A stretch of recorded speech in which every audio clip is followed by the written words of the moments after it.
Have you ever wondered what would happen if you take a group that's played exclusively Dungeons and Dragons 5th edition and invite them to try a different game? Each week, I'm learning a new game system, prepping an adventure, and teaching it to my friends. It's not going to be perfect. We're going to make mistakes. And yes, we have a wiener dog that tries to disrupt us. Hi, Murray. But that's why they call us Tabletop in Training. Nice. Tonight, you're playing Shadowrun,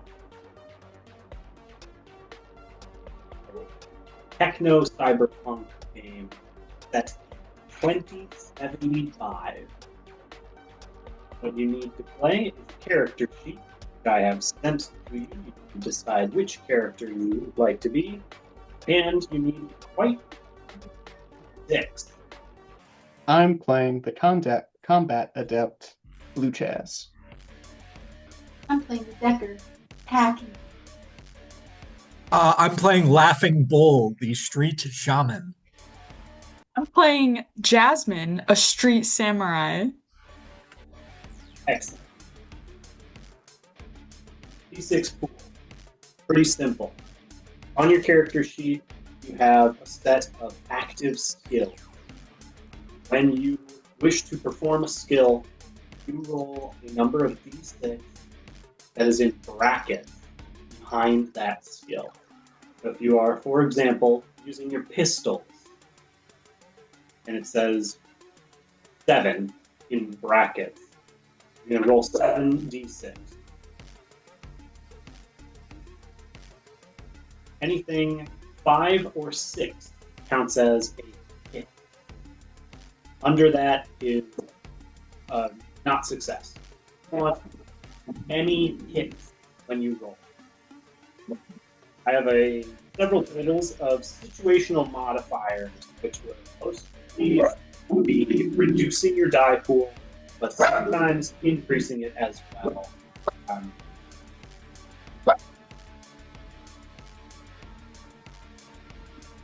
Much to just if you want less. I'm tell you how much ahead of time. I might. What? I want how many hits.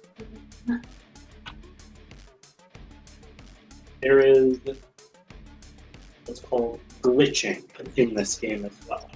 A glitch occurs when half or more of your dice ends up as 1.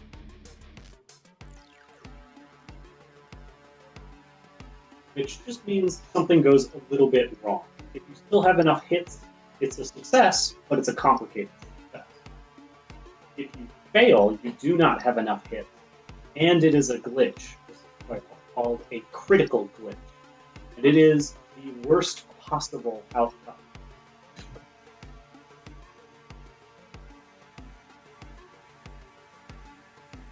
We will get to a combat situation, and when that comes, I will explain more rules about that.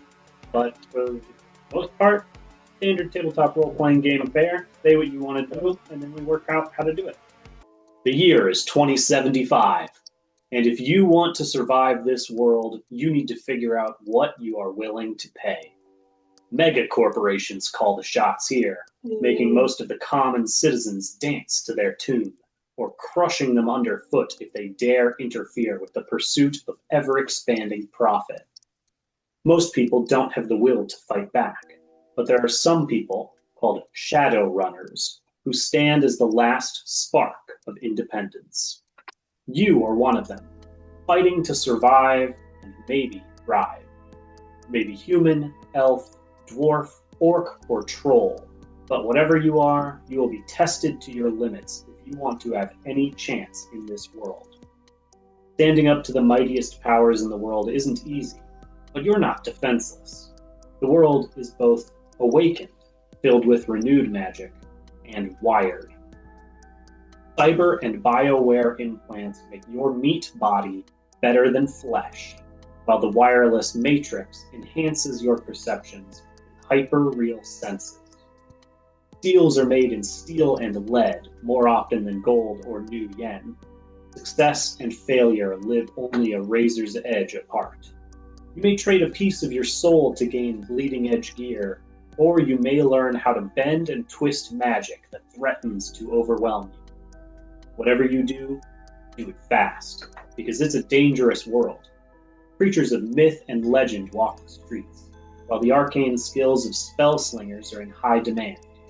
And of course, the monolithic megacorps bleed the world dry, sabotaging each other in covert, cutthroat competition as they go to war over the bottom line. But this is where you come in. They may not like you, they may want to crush you, but they need you, your skills. You may be a lethal street samurai or well-connected info broker, a spell-slinging mage or code-cracking decker. No matter what, you're good at what you do. Good enough, hopefully, to get the job done and stay alive. Welcome to Shadowrun. You. I have a question. What's up? How did elves and orcs and everything get here? The world was awakened, which brought back magic and caused some genetic mutations that produced orcs, dwarfs, elves. That's pretty cool. Yeah. It's an interesting combination of elements that make up the setting of Shadowrun.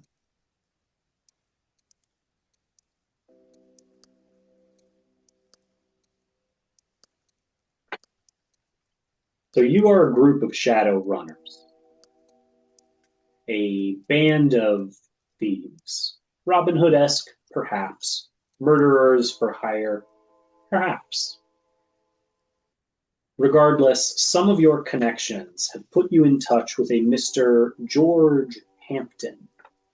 Seems the local business owner has misplaced something important, and he'd like some help finding it. The group of you find yourselves standing outside a establishment, if you can call it that, a back alley doorway with a flickering neon sign above it saying Hampton Holistic Healthcare Lodge.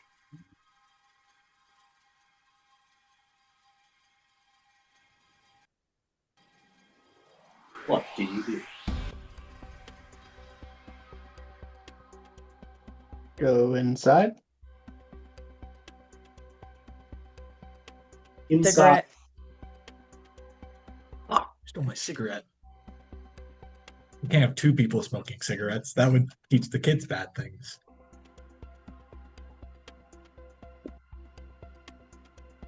the interior of Hampton Holistic Healthcare Lodge looks like standard shamanic medicine lodge, but exploded. Items and detritus all over the place, which probably isn't that far from the truth. Hampton, however, does not fit this image. He's the clean-shaven, middle-aged elf, wearing a nice business suit, but the bags under his eyes tell you he hasn't slept in days.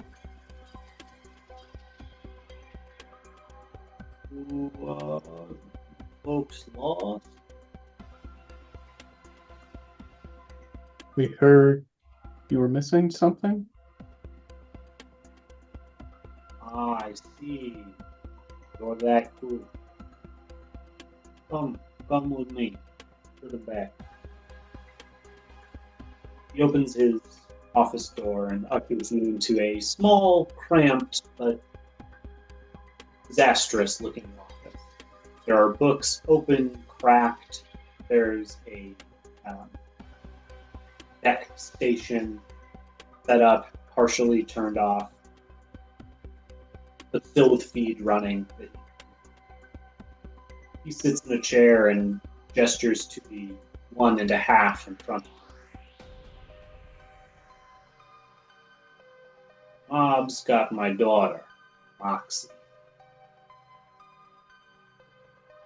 I pay them a protection fee to keep the gangs away from my property, but business has been slow lately.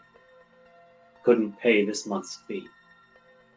The Fratellis are holding her hostage until I can pay them. And if I don't, well, let's just say I bought Moxie a really nice ring for her sweet 16. And the Fratellis have more than one use for a cigar cutter. Can't offer much, seeing as I can't even pay ransom for my own daughter. But I can give you 500 new yen each, plus a free toxin flush or cologne.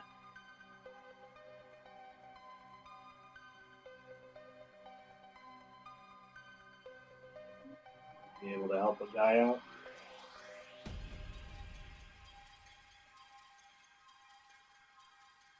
Today we can help you out.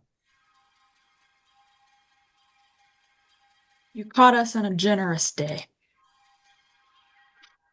I'm not the only one tight on new yen, huh?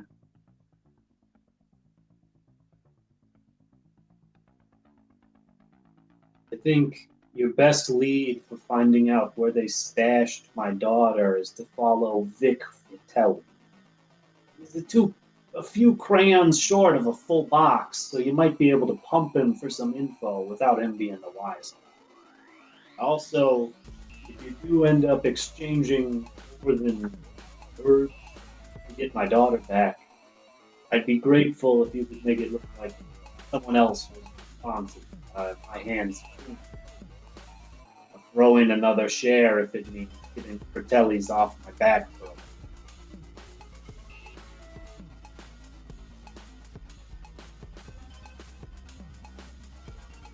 All right. You know where Vic likes to hang out? Sure. The local McHughes. Know the place? Local fast food megacorp slop. Been there more than I'd like to admit. I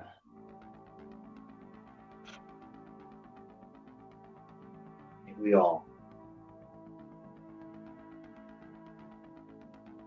All right.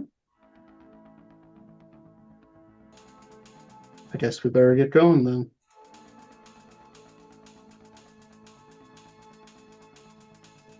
Appreciate it.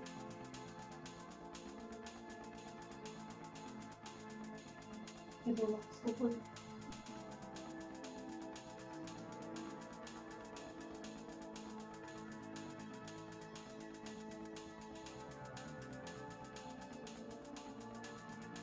And we go to McHughes. Yes. Wait. Who's the best at... I mean, we would know this because we're already a team. Absolutely. Who's the best at talking to people? I only talk. I have a 7 social. I don't know what that means, but I don't know if I have any social skills. And then my character, nothing on my sheet either. Interactive. You'd be looking under active skill. What Josh just pointed out is your limit. And a limit is the maximum number of hits you get on a roll within a given skill. So a social limit, if you're rolling 10 dice, you're not able to get more than that 7 in a hit. Turn the music down a little bit. If I turn it down anymore, it goes silent. Oh. Well, I'm pretty good at, like, if we want to rough him up or, like, intimidate him, like, Wolf, I can kill you if you don't give us information, I can do it. But I think I should be, like, a backup plan. I am also part of team backup plan. I can judge stuff. I'm good at Nice. assessing. Oh, I see. The bracket number is the number that we roll. Yes.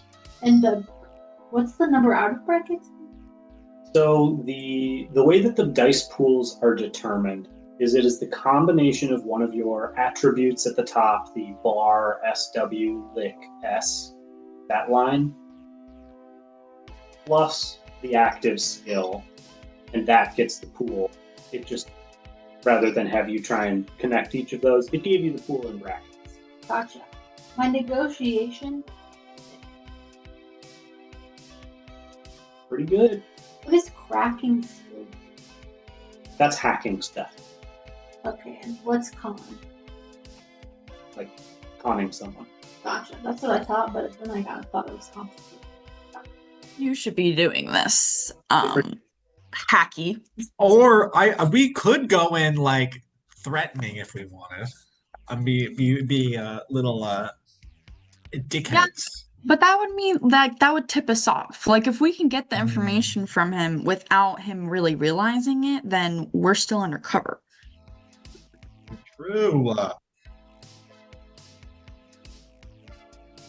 I'll negotiate. So this man just eats at the fast food place a lot, right? Right. Work there. I think you pose as another gang, like, hey, I hear you got a nice store coming. Leave the Hampton Holistic Healthcare Lodge and return to your hideout, your own hang spot. Craft a plan. Josh, what is this hangout spot? Ooh. So I think it would be it's on the normally inaccessible roof of a mega building. That either one of us has an apartment there, or there's a window that you can climb up to. That we've established like a lock that shouldn't be there, that we can only get into, and it's partially covered, partially not, roof of a mega building. Excellent.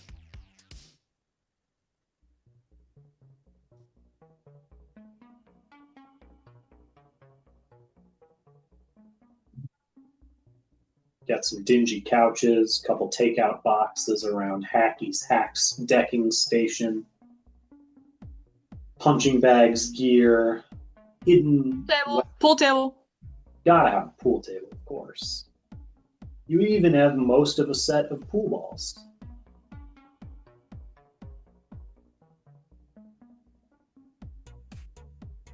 What's this planning look like? We all say not it, and Hacky is last, and so she gets nominated to do the talking. I love it. We're normally punch first, so it's like if we have to talk, it's like pulling teeth. Who's doing it? Aggie, with a heavy sigh, walks over to her computer. Computers, she's got a lot. Gives her favorite one a little rub, and then starts trying to learn as much as she can about Vic. Information that might help her. Because like kind of use as blackmail. Do you have a skill you would like to try and use for this? Maybe electronic skill group? Sure. Okay, now here's the thing. In brackets it says 10, and then in parentheses in brackets it says 11. Yes. That's a little confusing. I agree with you. The 10 represents the combination of your attribute and your skill rating.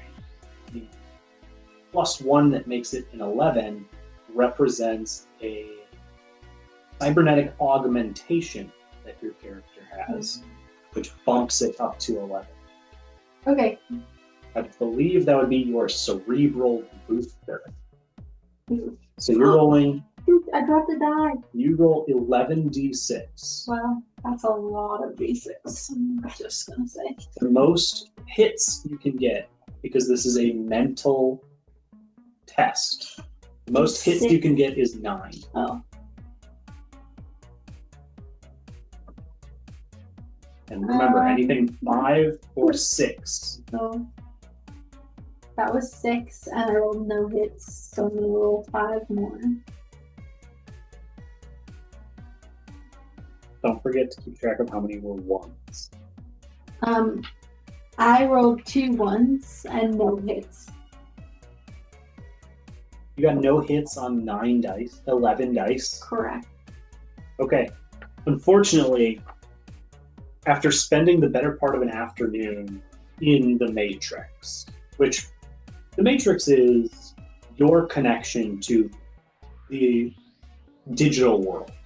You plug yourself in, and what does it look like for you? Do I like physically plug it into my body? No, you are already partially cybernetic, so you kind of the world around you dissociate from a little bit while you dive into the digital world. Okay, I think I'm just sitting there. I actually do this on top of the table, which is really unfortunate. And like sit cross-legged, and I have like a really old vintage, like Mac, like the big square ones that were in cute colors. And I don't really need it, but that's like kind of how where I start with like an old clacky keyboard and mouse.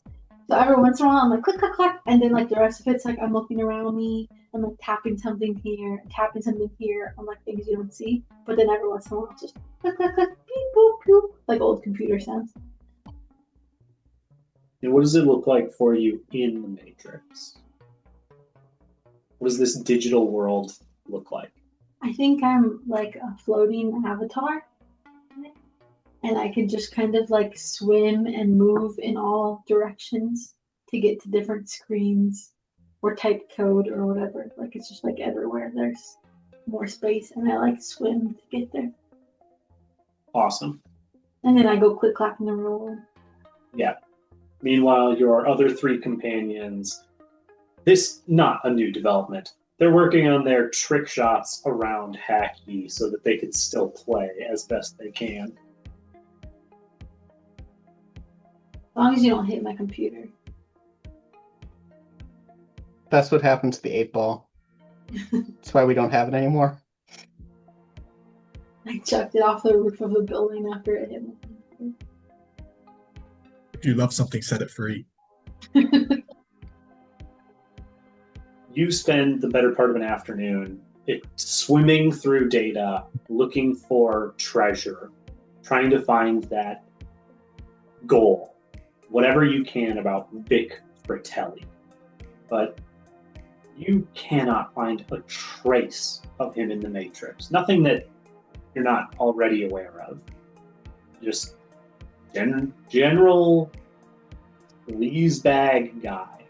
You're able to flip through multiple dating profiles that all have different pictures of him with big sunglasses, white suit, like aggressively colored floral shirt underneath that's never more than halfway buttoned. He's got a couple chains, some toting guns. I find this outfit a little embarrassing. It's not much, but I'll bookmark that for later. Sure. You're not able to come up with any great information about him. Other than he's a douche. Well, that was very successful. Great, we're gonna nail this. Yes, we are. Show the picture. Oh my god. You know, in those TikTok videos where your hand turned into a green screen? This is what I found. Exactly what I imagined. Man, what a dick.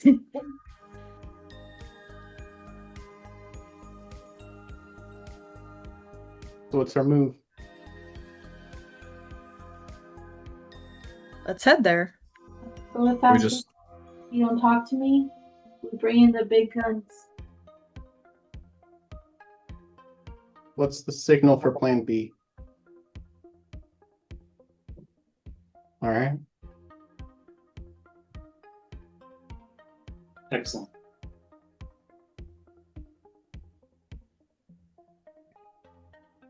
You make your way down several levels out of the residential sector down through the business sector until you arrive towards the under level of the commercial. A little bit of a sleazier part of the commercial. The further down you go, the less clean, the less shiny everything is, a little bit more grime. You walk the streets until you come to the box of the McHugh, and you can smell grease and other food service byproducts from a block away.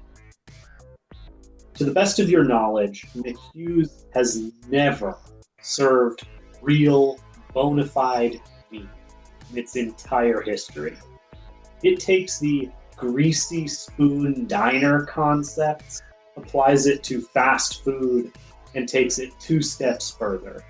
If you get anything to go here, you will be able to see right through the paper bag, and the odds are that the burger and fries you ordered will probably fall out through the bottom of the bag before you get back to your flat.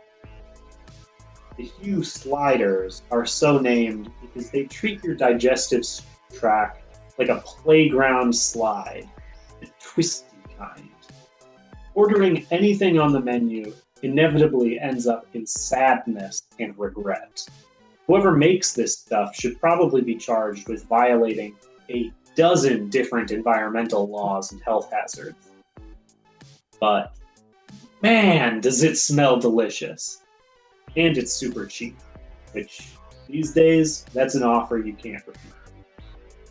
The outside of this particular building looks reasonably new, which suggests it was probably torn down and rebuilt, so to conform with the corporate policy of cleanliness. A large macroplast sign next to the front door proudly declares, "Bring your hunger, but leave your weapons at home. Thank you. Lou McHugh."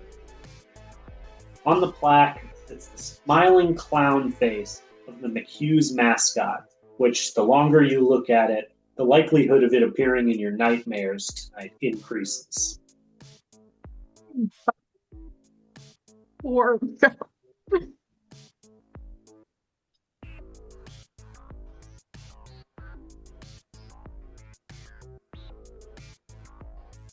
I had to order some fries.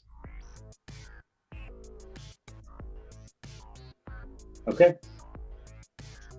You enter the McHugh.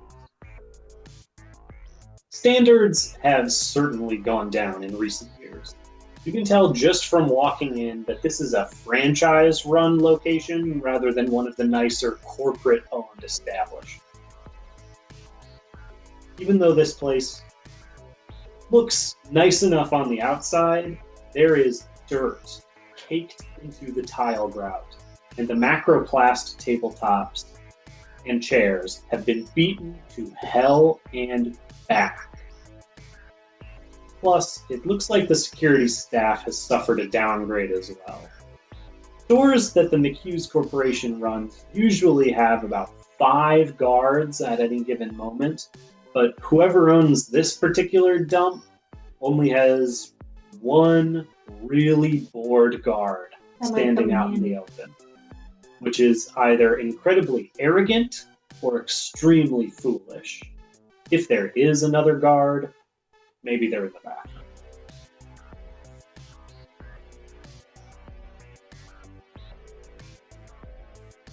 The lobby of this building is open. They're totally open floor plan. Even the kitchen there's no wall between you and it. You can see right into the food preparation area and to the 2 chefs currently cooking. There are no booths whatsoever. Booths are bad for business. Booths suggest shady deals. These are just macroplast 4-top tables littered throughout the establishment. The few doors that there are in here are facing away from the entry. The room themselves are kind of along that front wall, with you entering between them. There's one bored-looking employee wearing, the standard ugly yellow and red uniform, just mopping in vain at the grease caked into the floor. Looks young, kind of stronger guy. There are 3 tables that have. No, I'm sorry. There are 4 tables that have people seated at them. There is a middle-aged man and about a 10-year-old looking girl. There's an orc man with a series of empty cups in front of him, and he has a textbook, as well as you can tell just by the way that he is situated and maneuvering himself that he is currently in augmented reality.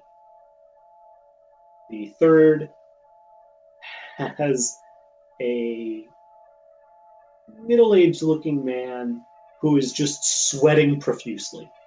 Like he is dripping with sweat. He is a wet man. Mm. And then all the way in the back, you recognize Vic Fratelli. He's wearing a floral shirt. Yeah, he's wearing a bright blue suit, floral shirt underneath, big chain. He's got a tray in front of him with one wrapped up meal of some sort, and currently eating just a massive burger. This is what you see as you come in. Blue Chaz, you wanted to go order some fries? Mm-hmm. Awesome. There is an interactive console where you can make the order by either speaking into a mic or pressing onto the screen. Voice recognition, probably a little haywire, but if you use the buttons, that means you have to touch the screen. I pull my sleeve up and then push buttons. For sure. Order yourself some nice Hue fries. One of the chefs begins to slide that into a deep fryer, and it is ready for you in under 60 seconds. I'm gonna walk in separately from everybody. Okay. And spot Vic. I'm going up, so that's not probably the wisest, but this is how it's gonna go. I'm gonna run up. Vic, I'm so glad I found you. And I'm gonna sit across the table. Okay.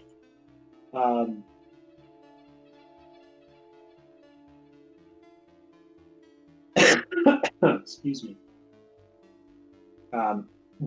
First off, Blue Chaz. Mm-hmm. I need you to make a body test for me.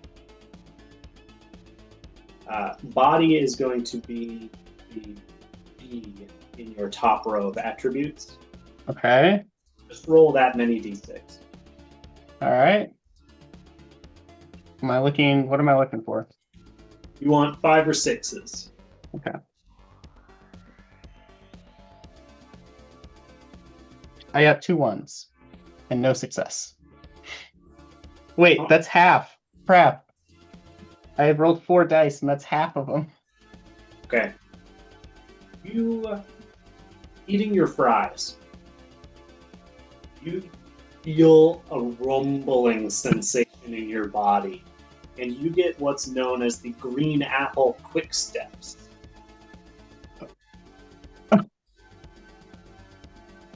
You want to be seeking out a bathroom and Guys, not the green apple quick And you see Blue Chaz run away. Oh god. There is a restroom in the McHughes. Okay. I was asked, like, I knew that this was gonna happen, and so I just got like a soda, and I'm just like sitting at the table watching this happen. Like, I also knew, and man. I'm already there. I hold the door open for you so you can book it in faster. Thank you. Thank you. I'll go sit down with You Jasmine. run into the bathroom just as a similarly sleazy-looking guy wearing just an athletic sweatshirt that's zipped up all the way exits the bathroom. He's got a stain right up here, like he was eating something and it just slopped onto him. I do fully run into him if he's blocking my way.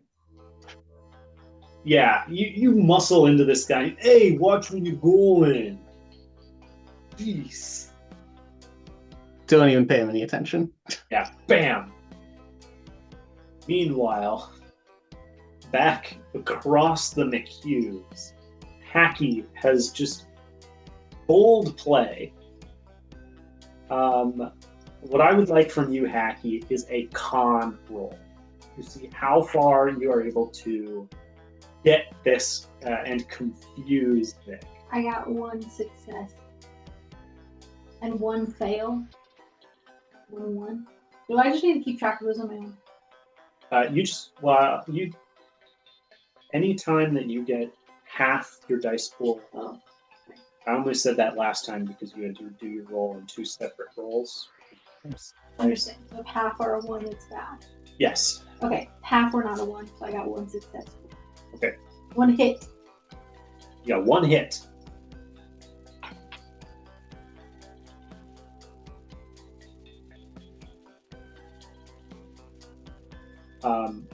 Awesome. Yeah, so you sit down and start trying to throw off Vic. Hey, slow your roll there, chump. What do you want? I don't know you. Yeah, I'm Nina. Nina Fratelli. Your cousin. You don't know your own cousin?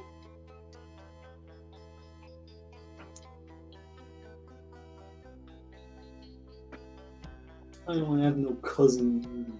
Yeah, okay, Vic, and I don't have no cousin Vic either. Listen, Yeah, you damn right you don't have a help cousin me. Vic. Vic, listen. Hey, sod off before I put some holes in. And he like pulls open his sleeve, his coat, and just has this big old gun hanging there. I don't think you want to threaten me like that, floral shirt boy.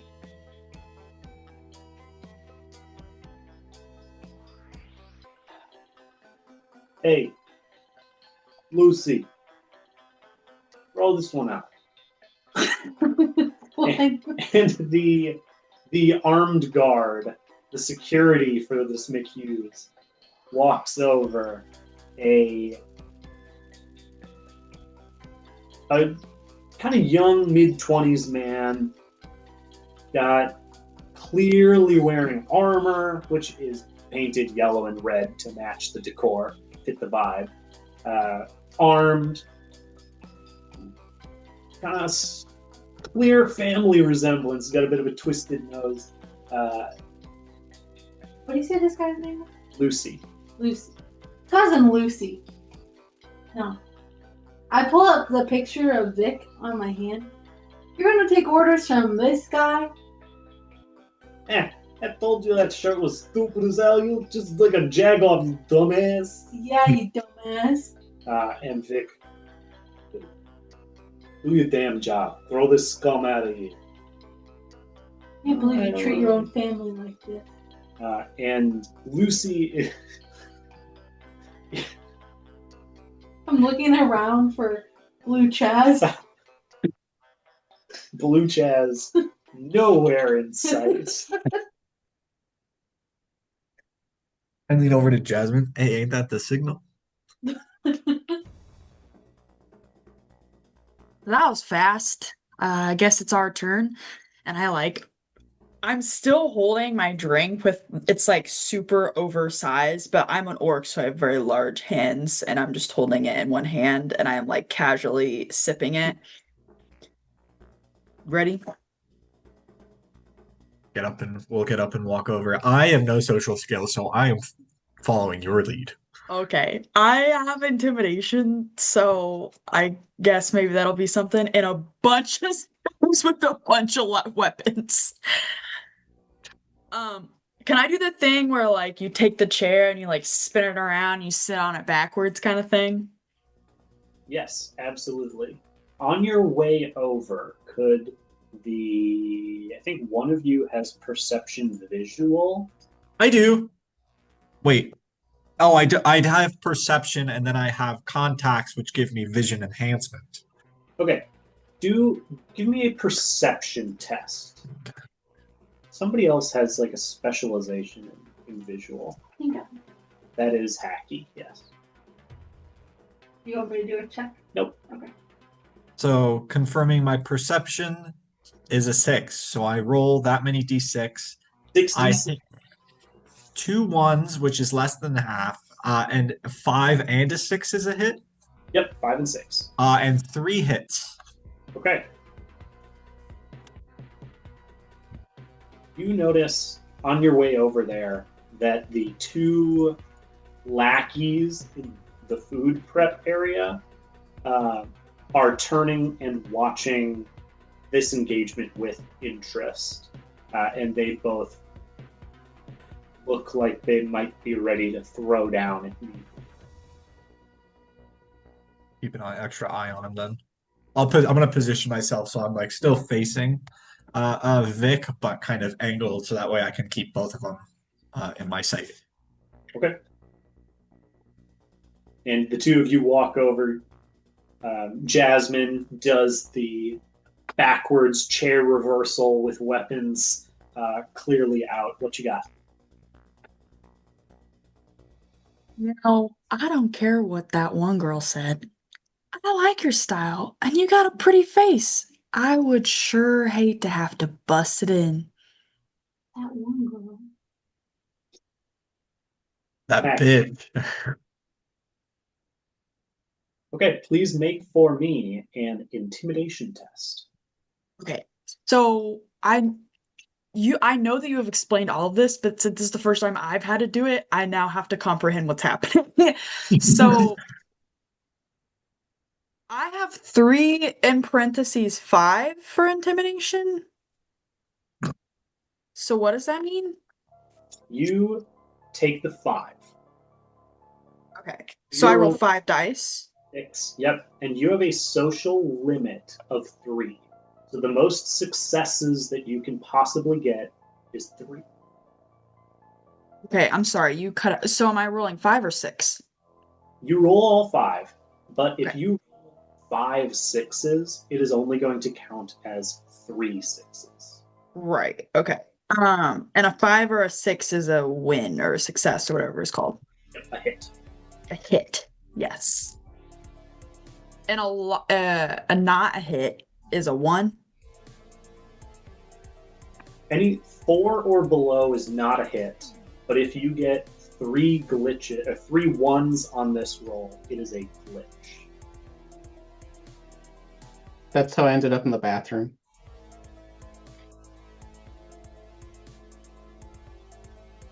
Baby. Okay. That is treated as 3 hits, Yeah, damn, that sucks. and our lovable Vic Fratelli is contesting this roll to see if he is intimidated.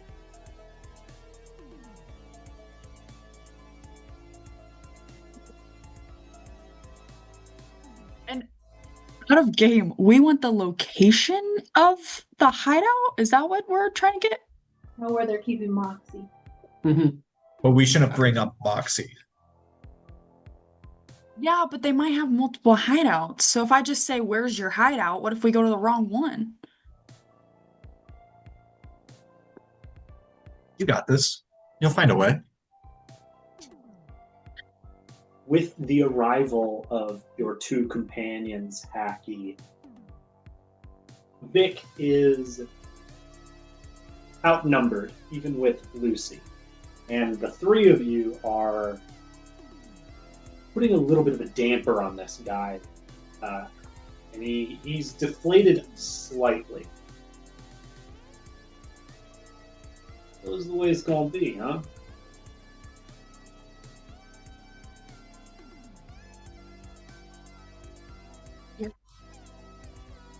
We need information and you got it.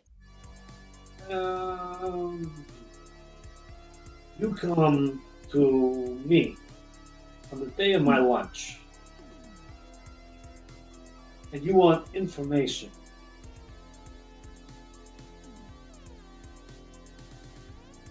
Don't ask nice. You lie about being my cousin. And how dare you violate the sanctity of family for that? I'm not allowed to hear the one. Oh, shove off. That is legit your cousin. Lucy, that's not a cousin. The security guard. No, that's not cousin Nina. We have a cousin Nina, but it's not that one. Alright. Cool. Alright, before I stab each one of you in the neck, what is it that you want?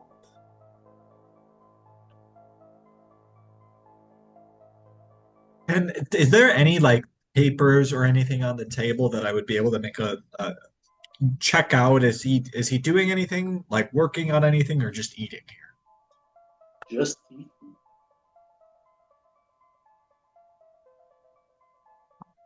Where's the location? How about the inside of your asshole, where my fist is going to be in a moment? You don't have to flirt with me right now. Hey, you're the one who said I had a pretty face. Okay. We're changing tactics again. Switch.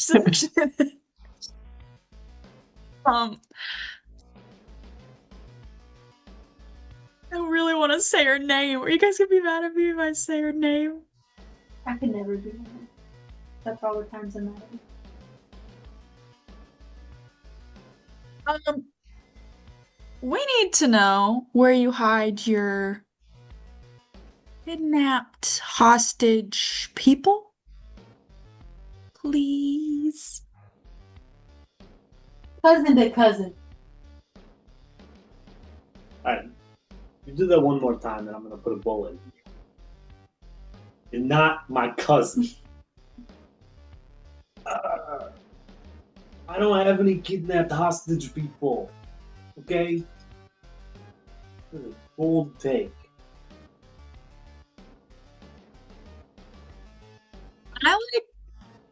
I'm just gonna say fuck it, because he is super suspicious already. So can I like just pull up a picture of Moxie like on my phone or whatever the hell we have? Sure. Yeah. Be like, really? This girl doesn't look familiar to you at all? They know, paste them! Everybody roll initiative. Oh, I know how to do that. So, how that works in Shadowrun is you roll initiative dice if you have any, and if you do, you then add your initiative rating. If you do not have any dice, it is just the rating. So, taking a look at your sheets to provide a better example, or a more concrete example, initiative is... Where is it, actually? It's at the top right below the bar swalhick. Thank you. So, looks like each of you have dice, which is great. And to roll the appropriate number of dice, and then add the number to the left of that. If there's one in parentheses, use that.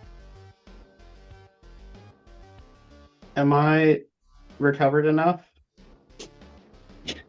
Yeah, you will be coming out of the bathroom at the start of this initiative. All right. Confused and I need help. Okay, so our farming street samurai, you roll 3d6, and then you add 12. Add 12. Okay. Oh, mine says 7 plus 26. You roll 1d6 and Yep. add 7. Right, that's what I thought. I got it. Hacky, what do you have? 10. That's such a gross name. Who would name that for a kid? Disgusting. So gross. Jasmine, what you got? Cut out. 30. 30. That's so much more than 10. 30 is crazy. Did you roll 3 6s? Wow. That's about to be really good for you when I explain a little bit more about how combat works. Vol, right? Vol? Josh? Bull, yes, that's me. I remember that. I got a 12. Well, awesome. And Blue Jazz. 13. 13. Wow. This is great for everybody except Hacky. Sorry, Hacky. That's okay. My name's already Hacky, so it can't get much worse than that. The consequences of your own actions. Let me roll my own initiative here for a moment. Are we in Seattle? Why do I have knowledge of Seattle streets? Yes, you are in Seattle. That would be so goofy if we weren't. You just have that knowledge on your sheet. That would be very great. Don't worry, guys. We might be in DC, but I know these Washington or Seattle streets. Okay, so here is how a combat situation, who could have predicted we would arise here? Here's how it works. There are 20 combat turns in a minute. Each combat turn around lasts 3 seconds, which is going to make this even more insane the more I go on. On your turn, you may take 2 simple actions or 1 complex action. Those are detailed on your character sheets of what those things are. They're all pretty self-explanatory. I have no rules for ammunition, so don't worry about reloading. You just don't run out of bullets. But the rest, I mean, it's really straightforward. Melee attack is a complex action. Shooting is a simple action. That's it. If you want to hacky, that is also a complex action. What would I hack? Somebody's brain? Like the kitchen appliances or something. I have a great idea. Is that hacking somebody's brain? You gonna No, burn this place down? maybe. So it should come as no surprise. Jasmine with a 30 is going to start off our initiative. And then as we go through, she will take her 2 simple or 1 complex action. We go down the list. Then we subtract 10 from everybody's initiative. If you are still more than 0, you get another turn Whoa. in the same combat round. That's sick. That's crazy. In 3 seconds. 1 In second. 3 seconds. 3 things in 3 seconds. Yeah. Crazy. Yep. Yes. Exactly.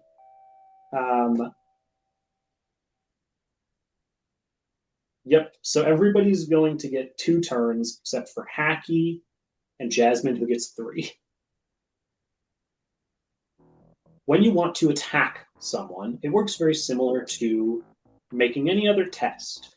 You use your relevant active skill, which, blades, unarmed, pistol specialization, whatever. I make any modifications to the dice pool. You make the roll.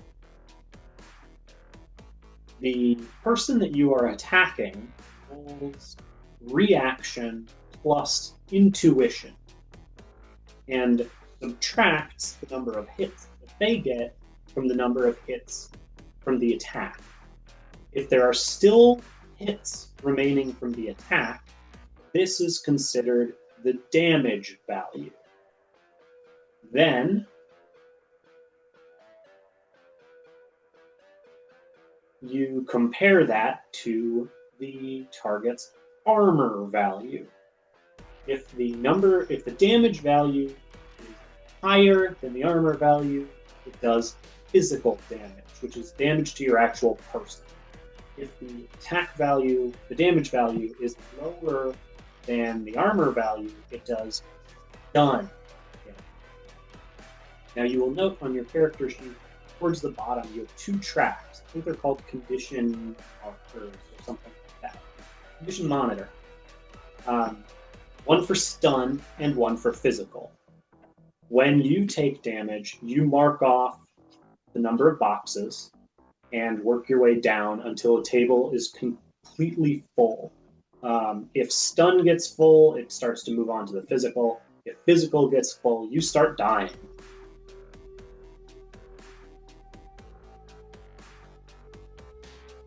We will work through that in a step-by-step basis together because it is a little complicated. There's a lot of dice rolling happening.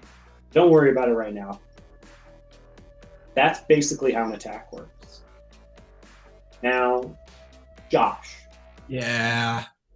Spells also are a little bit weird. You have, like 3 or 4 of them on your sheet? 5. Cool. So the layout or the anatomy of a spell is as follows. I can find it. Okay. So it should say the name of it, and then type. And type will be either P or M.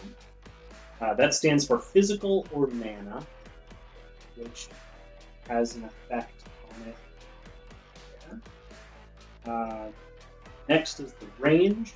Range is going to be either touch, line of sight, area. Self-explanatory.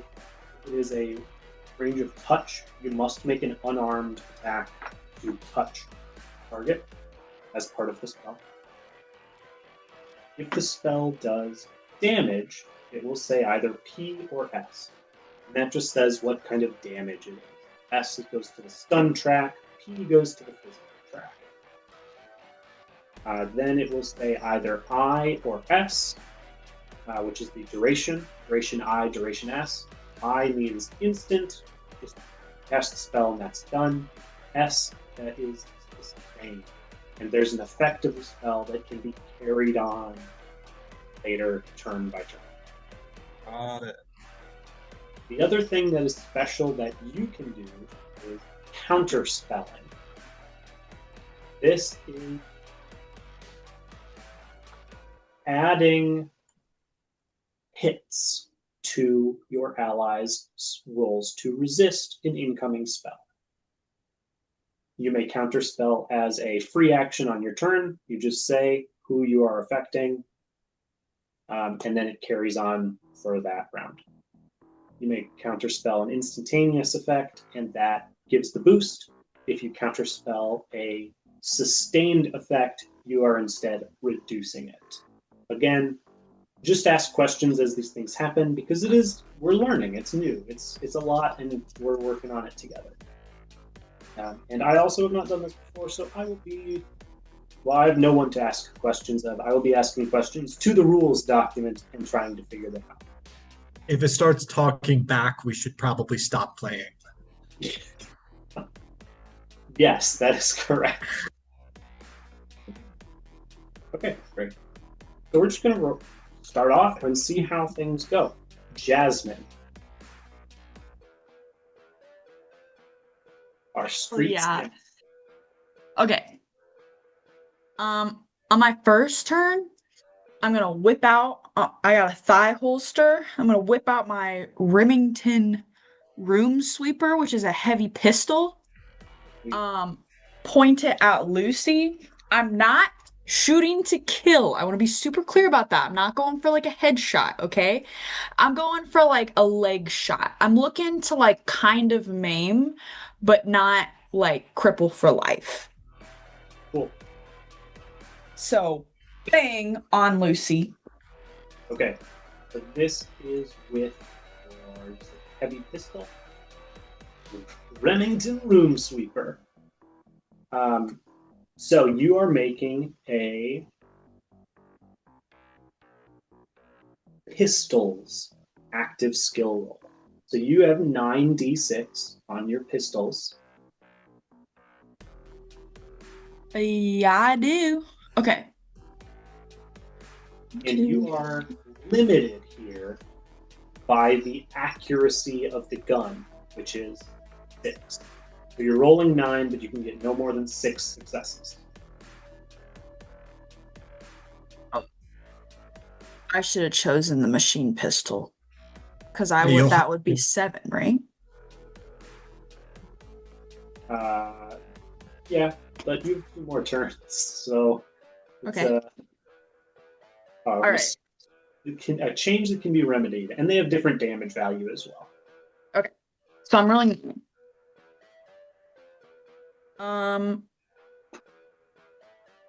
I have 3. I need to roll 3 more. Awesome. 4. So I got 4 total, and I never got 3 ones. You would need to get 5 for this to be a glitch. Oh, well then I certainly did not get that. Awesome. Okay, so you said 3 hits? 4 hits. You got 4 hits. That's awesome. So, 4 hits. Now, Lucy is making a reaction plus intuition roll to defend against your attack.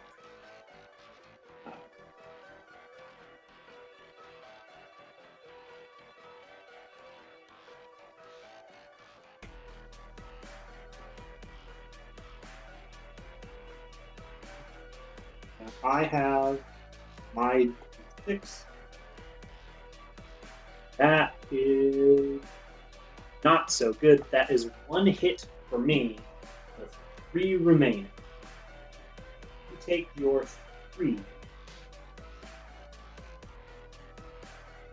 Add the damage value of your gun, which, if you look over on the Remington Room Sweeper, you have DV of 7. So that leaves you with a damage value of 10. Now, 10 versus What's happening? his armor. Lucy has armor 12. So what does that mean? That means Takes that to is- stun. it is stun damage. It is very definitely a non-lethal attack. To get over 12 to actually do damage to him? Physical, yeah. Whoa. But once you fill up Jesus. their stun tracker, then it will start becoming physical damage. Also correct. So that was one simple action. So second simple action is again. Yep. Yeah, let me just double check there's anything about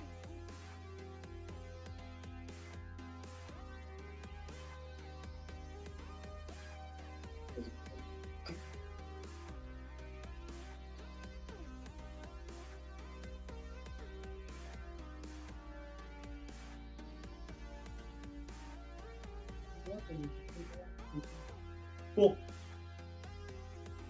Yeah, that's crazy, actually. Okay. Yes, please do that a second time.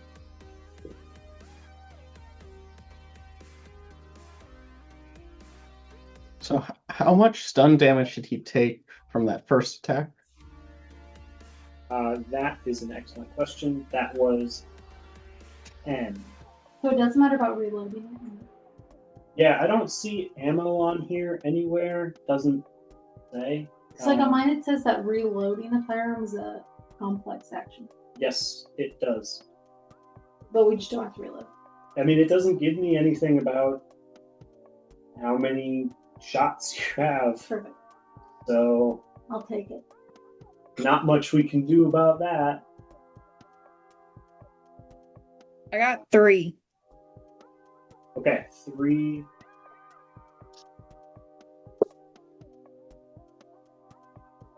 Okay, that is 2 dodge from Lucy, so that becomes 1 plus your, what did we say, 6?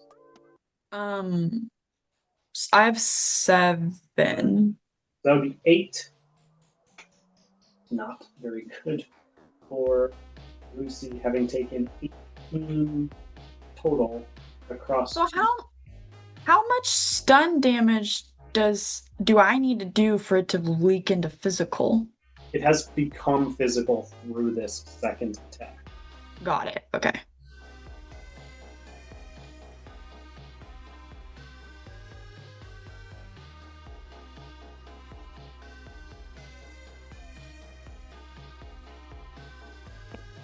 Yeah, bang, bang. 2 heavy shots against Lucy.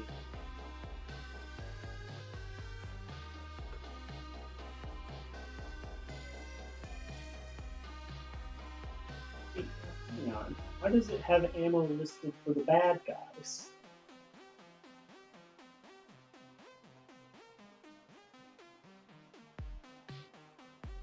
I think we might have like clip sizes. Yeah, is that last number the what was it, 8 in parentheses M? Oh, is that going to be magazines, you think? Do I have like Oh a yeah, 30? 35 clip. I have a 32C. So What the heck does it say that? after AP, there should be something. Yeah, that makes sense. Okay. So, should you run out of ammo? Yes. Good spot. Great. You have 6 shots left in your Remington Room Sweeper, which will lead you through this combat turn and then start another one. Again, that was effectively 1 second because she's going to do that 2 more times. What can I say? I'm a street samurai. Blue Chaz, you have just opened the bathroom door and poked your head out to see Jasmine just pop the security guard twice. All right. I'll pull out my Smart Gun X and go pop the security guy. Don't kill him. Or kill him. I don't care. He almost blocked my bathroom time. All right. So I have a firearm steel group. So I think I use that, right? Yep. Yes. Okay.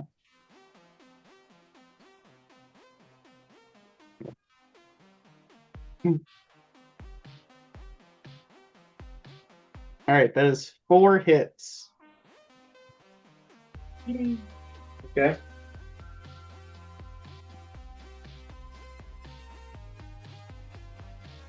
Uh, 4 hits. I also rolled 4 hits. So your first attack effectively misses. Man. All right. Shot 2.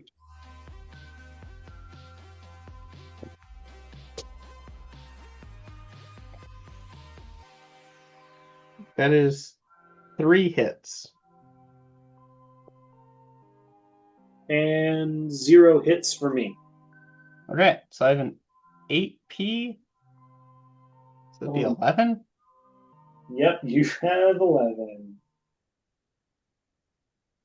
Yikes. Against the armor of 10, so that is successful.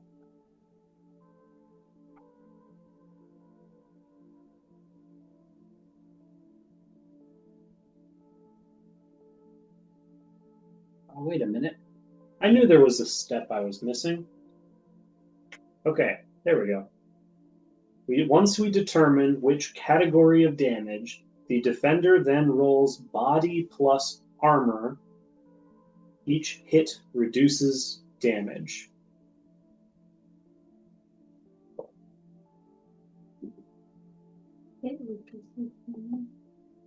So if I go back to Lucy,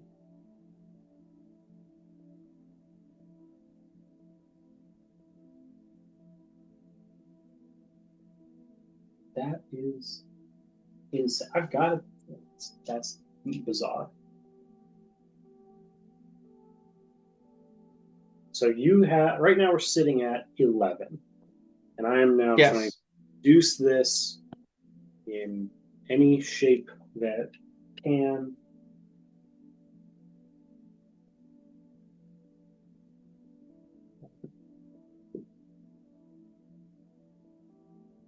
Okay.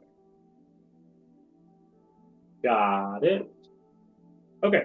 Now that I know how to actually do this the proper way, let me just reduce that damage to find out whether or not Lucy is dead or not from the attacks from Jasmine as well. Stand by. Standing.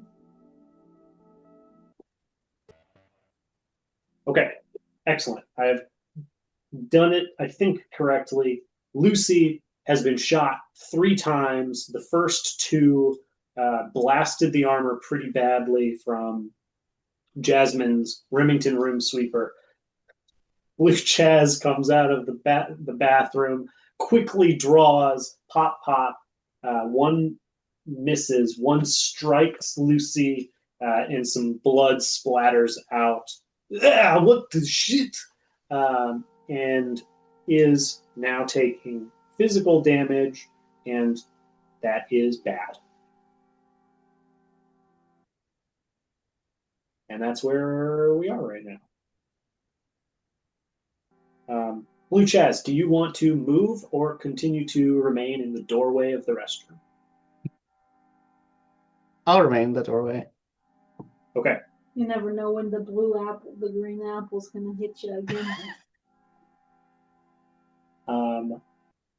As the shooting erupts, the father throws his arms over the 10-year-old daughter and just takes her to the ground, covering the. I forgot there was a child. There are innocent bystanders in this restaurant that you are now attacking.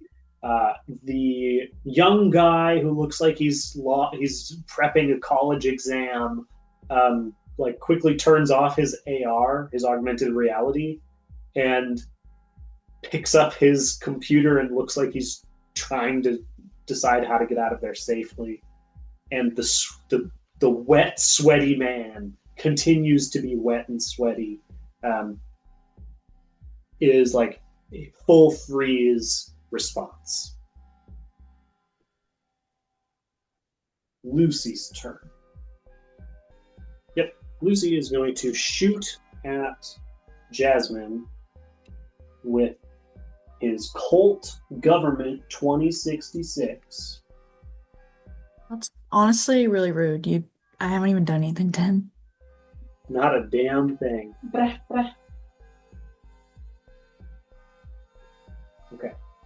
So, Jasmine, as I fire at you, you get to make a reaction plus intuition roll. Reaction and intuition are going to be the R and I on top of your sheet, respectively. So that should be a 7 and a 5 for a total of 12 dice. And I have an armor jacket that's 12. Yes, you have an armor value of 13. So roll 12 dice. So first, we got to see how many of my dice hits.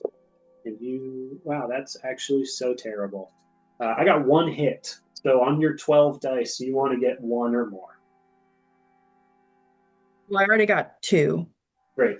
First shot misses, totally ineffective. Gonna fire a second time. That is 3 hits.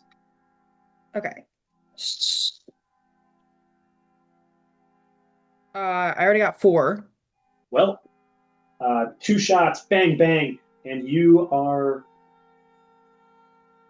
just dodging. Your heightened reflexes enabling you to maneuver yourself very quickly out of the way of these shots. That is the end of Lucy's very ineffective turn. Vol, Josh.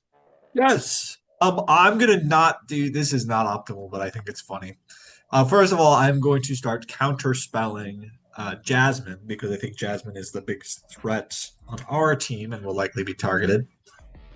You can counterspell a number of people equal to your magic rating. Which is my will? Oh no, my which is my will, I think. No, that would be your sorcery skill. So it's the sorcery skill group. Is it the 4 or the 9? That one would be the 4. Okay. Well, I mean, it's free. It's free and it's easy, so I should just do it. Or is that technically a concentration?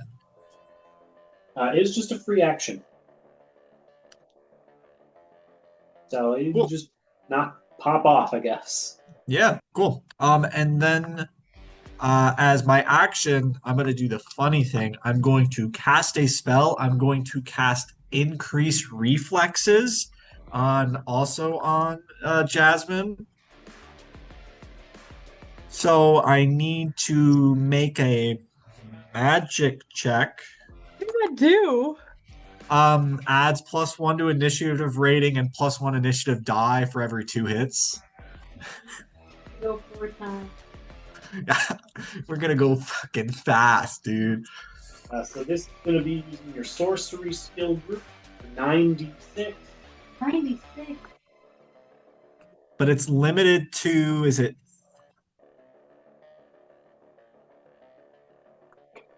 The limit is...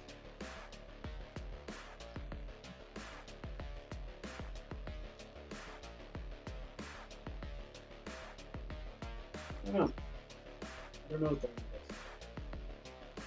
Spellcaster's magic rating is... Oh, so your limit is 4. 4? Oh, darn. That's okay. So I got 96. Got only 1 hit. So I don't think it does anything. Is that really? Did I just really do that? Yeah, 1 hit.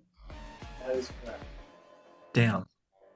Well, Ordered for the funny thing, not punished. yeah. How dare I be punished for being funny? That's my turn. Okay.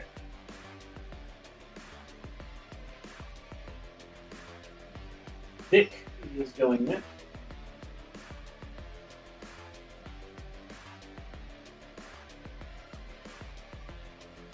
And Vic is going to fire at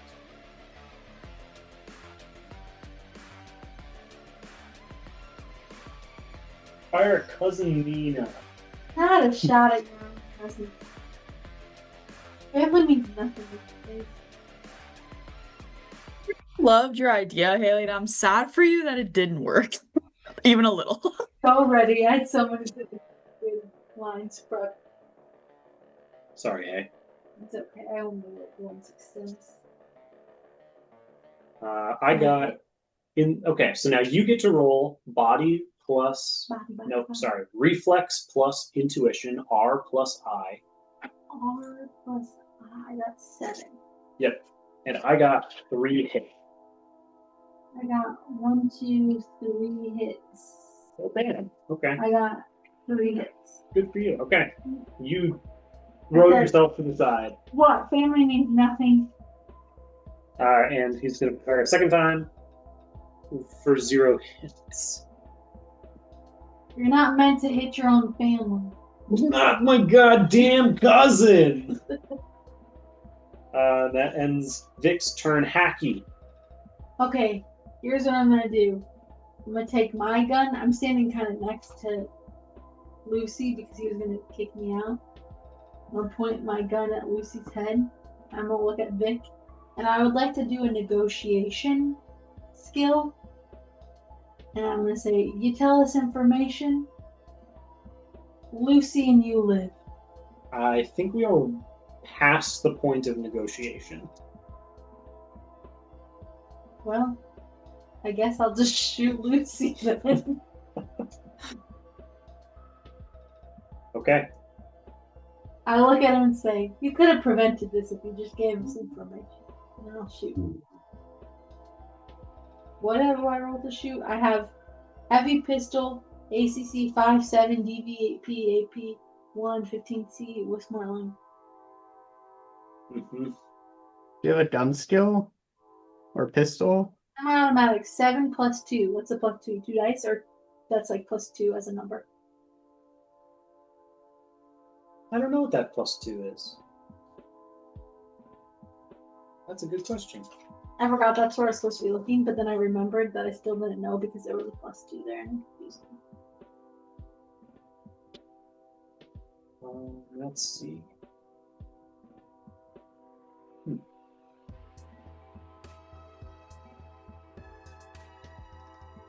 I really am not sure what that +2, why that's there.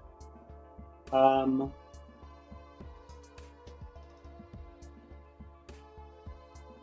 gonna say just do the 7 dice.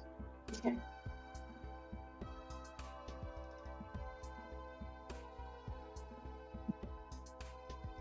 One, two, three. Hit. Okay. And you said you were shooting at Lucy? Yeah. Sorry, buddy. Because of Lucy. I got 2 hits. So now that leaves you with 1. You add your damage value of 8. Where's my damage? Ares Predator 5, heavy pistol, accuracy. Oh, damage value. Damage value 8. Okay. So that gives you 9 against Lucy. That is, I mean, armor doesn't really matter at this point because we have filled Lucy's stun, so this will be physical damage. Now Lucy is going to try and reduce that 9 by... Lost a d6. It's okay. Holy cow, where were these when I was making attacks?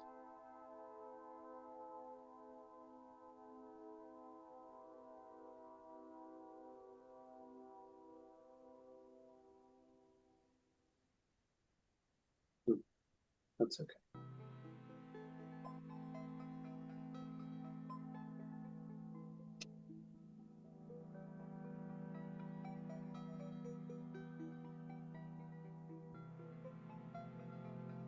Wow. I got 7 hits. So that takes your damage down from 9 to 2. And Lucy is still in the fight.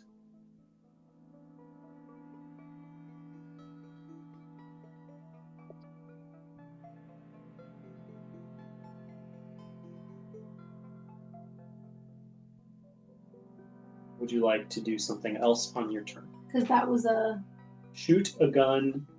Fire weapon falls under simple action. I'll do it again. Which is crazy to me because I think earlier in the rules it said complex action. But it says simple action on everybody's sheet. So we're here now. Go ahead and fire again.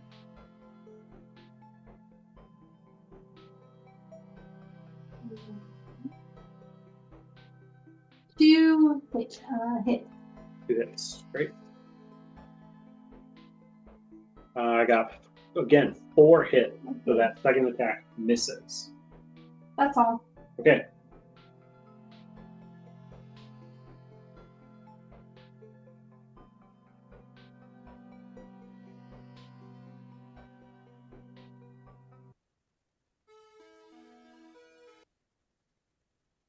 The young man who was cleaning, who was just mopping, uh, kind of in the entryway, pulls out a gun and starts shooting at Blue Chaz.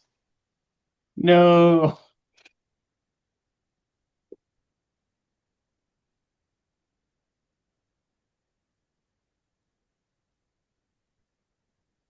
Okay. The Blue Chaz, make your reaction plus intuition RI. I have 2 hits. Oh, reaction plus R plus I. Okay. Should be 7. No. Should 8. be 8. Yep.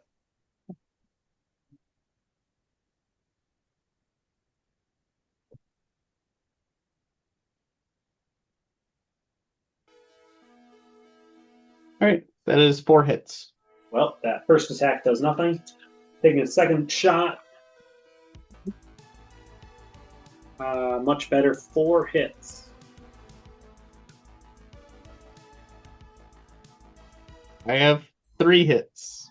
Okay, so this would be a successful one. That is going to be a damage value of 6 compared to your armor. Your armor is 12, so this will go to your stun track. Okay. Now, you roll. This is the part that I feel like cannot possibly be correct, but is what the rules say. So we're going to do it. You roll body plus armor value. Okay. So that will be armor value, just to be super sure.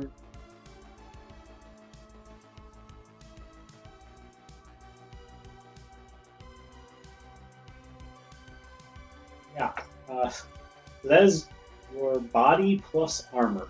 Roll that many d6. Wait, so with my armor of 12, I roll. Yeah, roll 16 d6. Okay.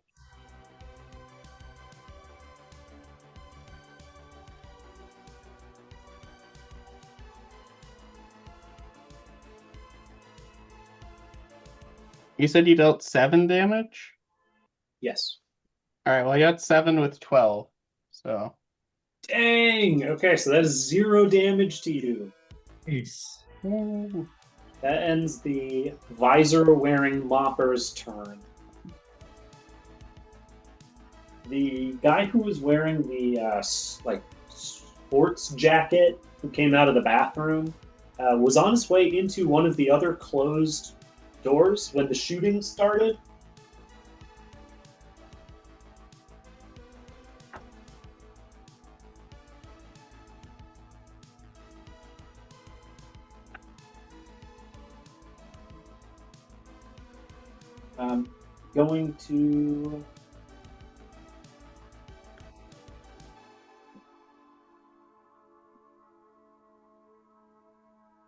Going to cast a spell on Bull. This is going to be a mana bolt. I have that.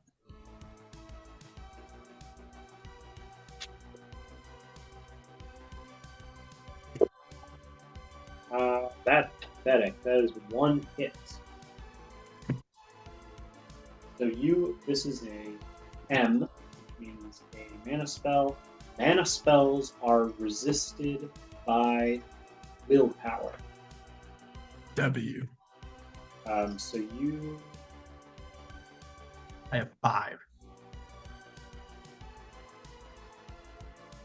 yeah, 5 plus.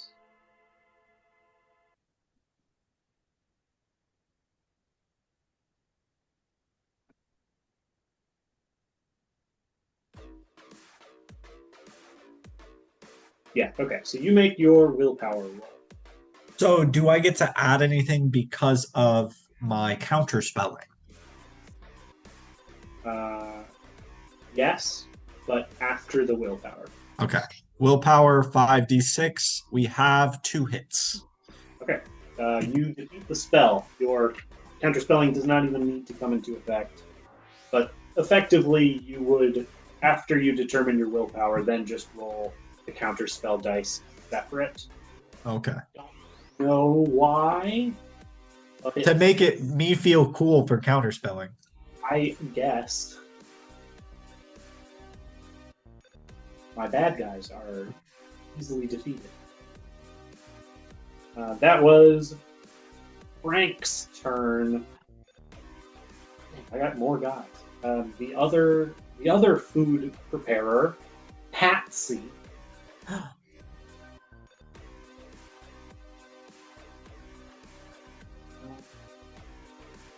He poisoned me. That's why. He knew.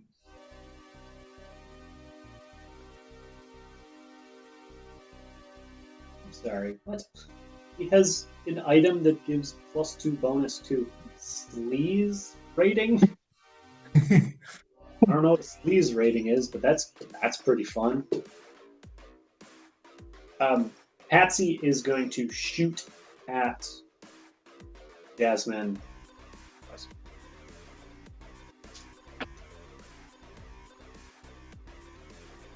All right, Brooklyn, we've got 4 hits coming at you. Your R and I roll. For dodging. Which is 12, right? Yeah, 12. And I is 12. Yep, for you. God, how many ones do I need to roll for it to be back? For this. 6? Yep. Okay. I just rolled 6. Okay. Barely nothing bad happens, and I got 2 hits. Okay. That is a damage value.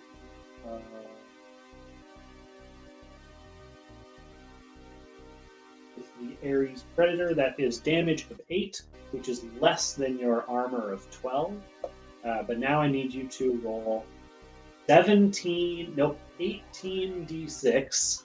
And you're trying to bring this from. You want to get 8 or more. Each hit Okay. is damage. Do I need to keep track of the ones? Yes.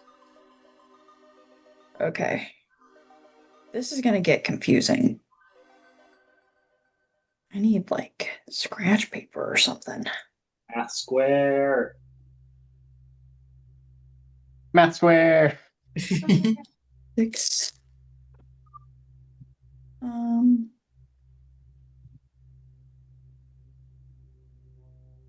How many? 18? Yep. Okay. Your 13 armor plus 5 from body. 2. I got 3 ones and 6 hits. Okay, so you still take 2 damage. Damn. And this is our first player character damage. So on your stun damage track, mark off 2 boxes in the top row.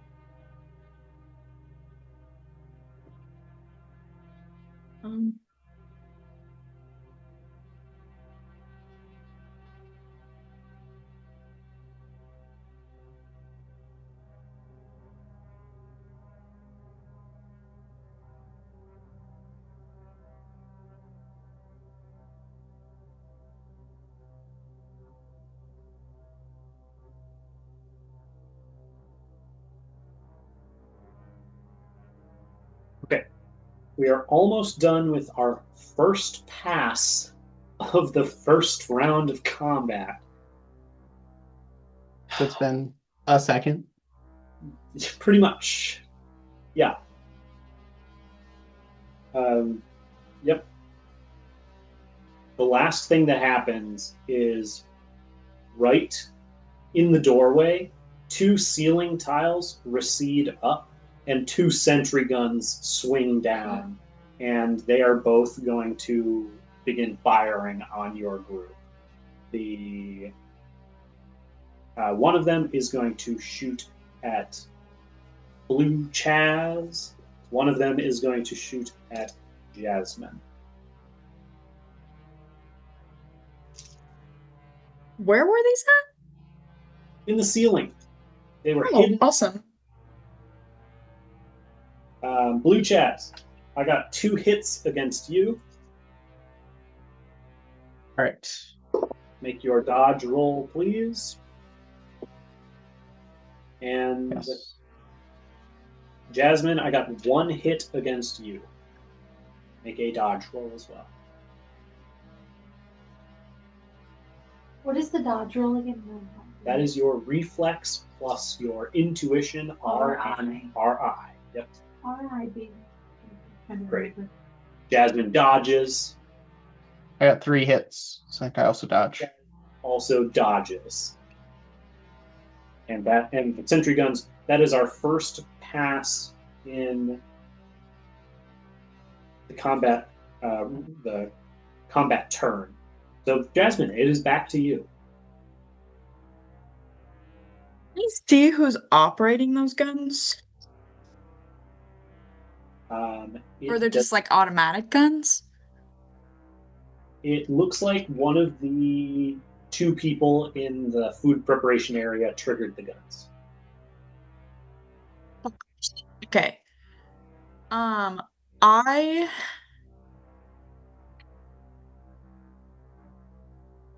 has anyone done damage to the guy? The only person who has been shot is Lucy. Okay. I go after the kitchen guys because they're pissing me off. Can I shoot from here? Can I 1 second, boom boom, Lucy.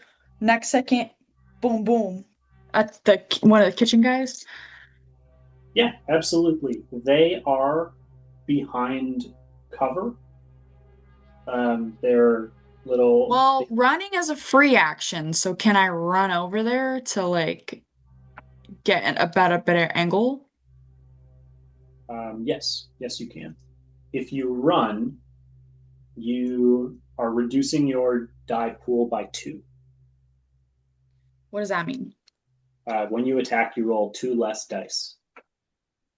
That's not a free fucking action then. That's not the part that's free, but you know.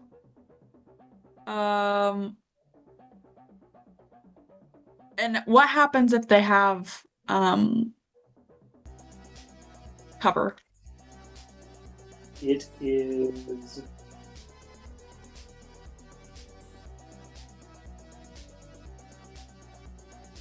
also -2. Okay. Stay where I'm at and shoot. So this is your. This is going to be your pistols, number in brackets.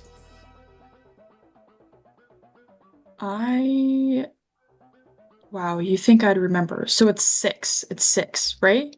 Yeah. Okay. Well, I'll have to subtract 2? Yes, it will be 4. Wow, that's a bummer. Okay. Are you still going to be using your heavy pistol, the Remington Room Sweeper, the one you've been using? Well, can I use the rifle right now instead since I'm shooting further away? Can I holster the room sweeper and pull out my rifle? That will, if you want to change guns, that's going to be one of your simple actions. That doesn't feel worth it. Okay.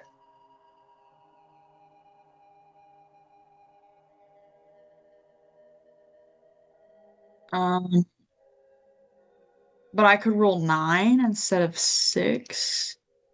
If you switch to the rifle, you are using long arms, which is 7 dice.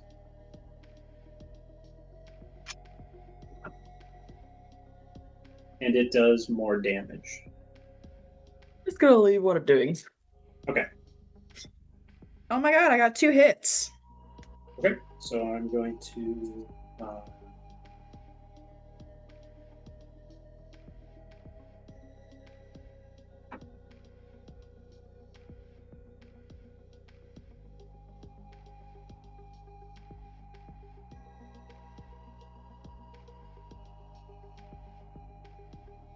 you are shooting at Patsy. Patsy is going to make a dodge. 2 hits, you say? Mm-hmm. That is 2 hits for me. Your attack misses. Damn it.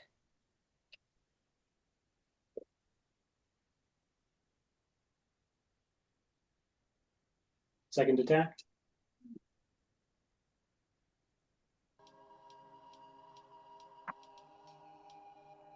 Two again. And that is 3 from me, so those both miss. Wow, that's a bummer for me. Blue Chaz, your turn. All right. I am going to shoot first shot at Lucy. Okay. As quick question. Sure. Is there a difference? Is there a benefit to doing a melee attack versus a gun attack? You'd think so. Your melee attack is, of course, going to use the. For you would want to be using your unarmed combat, Mm-hmm. and that.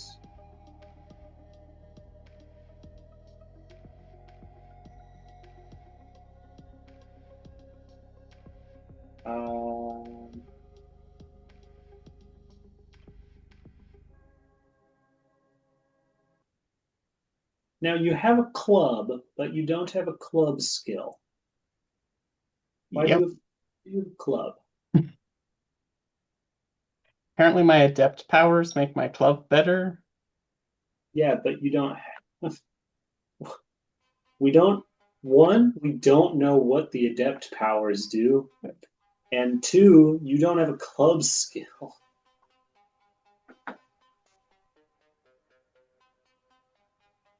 Yep. I'll just keep shooting my gun. It seems like where we're at right now. Yeah. I'm sorry. That's okay. There's a lot going on. There's a lot going on. All right. I'm shooting my gun at Lucy.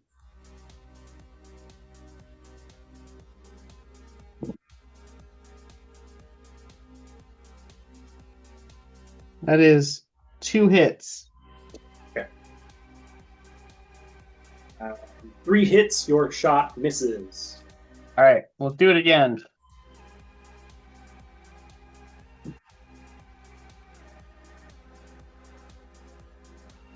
Three hits. Only 1 hit from. Okay. So that is 10 damage. Yep. 10 damage. Lucy is rolling.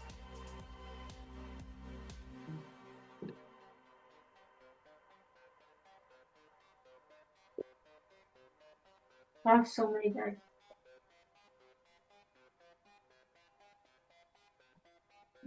This game was definitely made by someone who's like, I want to roll all of the dice I own. Yeah. I bought way too many D6. It's time for that time.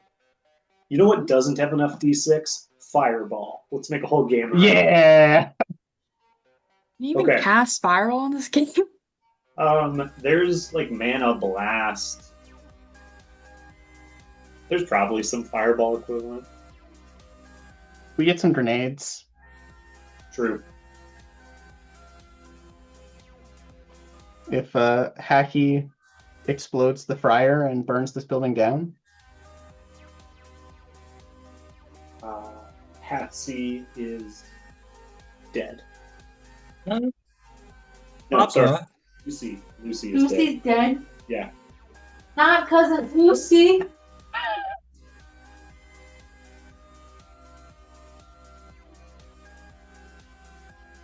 Or at least actively dying.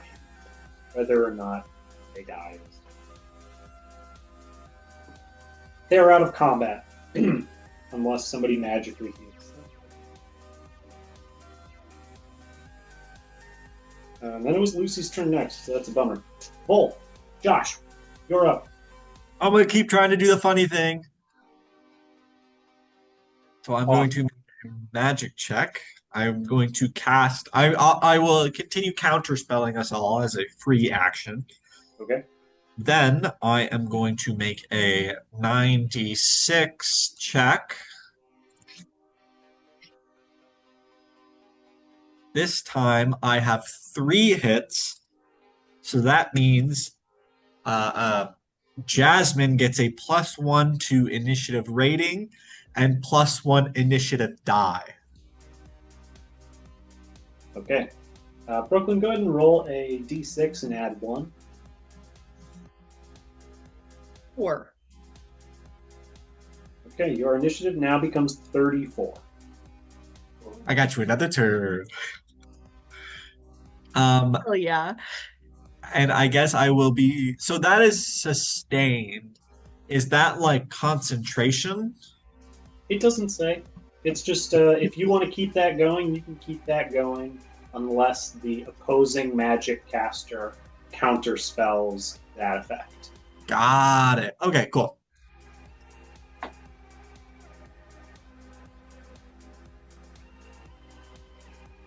Cool. Excellent. Vic. Oh, Cousin Lucy! And is going to fire heavy pistol, Ares Predator 5. Gonna shoot Jasmine 2 times.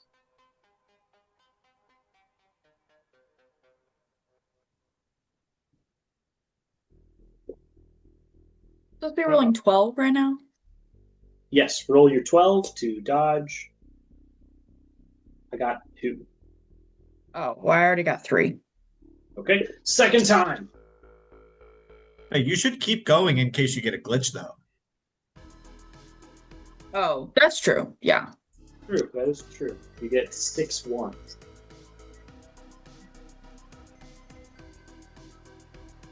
Second attack, I got 2 hits. Okay. I just got to Sorry, 3 hits. I was shorting myself. 3. I got 4. Dang. Okay, you dodge 2 more attacks.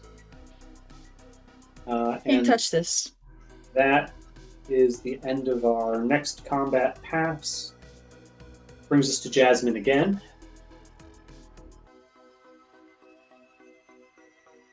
So what's your Fuck the people in the kitchen. I'm over them. I don't care about them anymore. I'm going after Vic, right? Vic? Yep, Um, one time? that is correct, yes. Great. I thought so, but I again am shooting not to kill. Bang. Because we need information from him. Okay.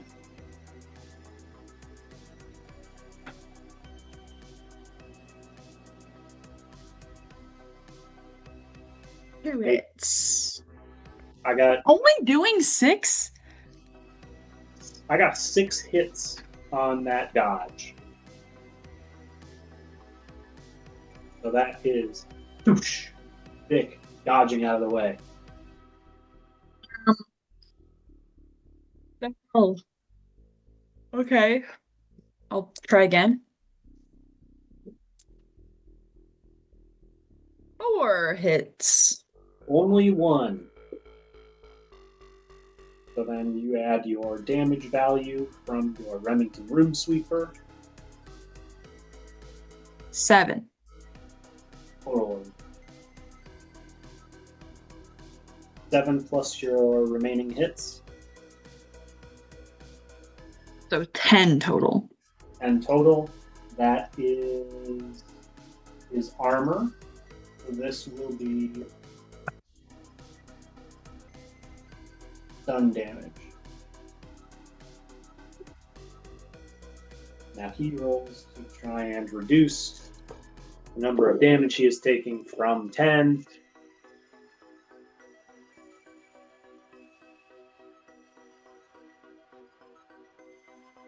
Whoa! Whoa! That's crazy, actually. I got 9 hits, so that is only 1 damage to hit. It's annoying.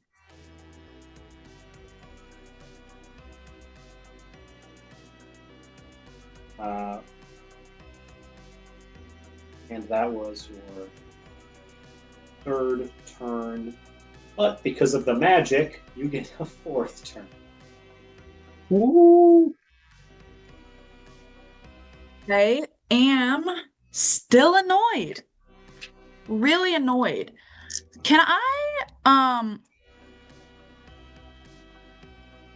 make I wait a second. If I have a sword that I really want to use. Cool. So can I change to my sword and then hit him, or I'm not allowed to do that all in one turn? You could not do that all in one turn. That sucks. Well, I'll just look really intimidating and I'll holster my gun and I'll take out the sword and point it at his throat. Hell yeah. Yeah, just, I like that, it's like Ruger 100, Remington Room Sweeper, and then just sword. Yeah, it's literally just a sword. Just sword. All right, excellent. That ends our first combat turn. It has been 3 seconds. That's hilarious. And it is back to Jasmine's turn. Again. So does the initiative, we don't roll again, it's just the same numbers as the first time? Yes. Okay. So I now have the sword. So I'm Yep. going after him. Okay. Make a using your blades skill. You have 10d6. And do we have a particular melee modifier? I don't think so.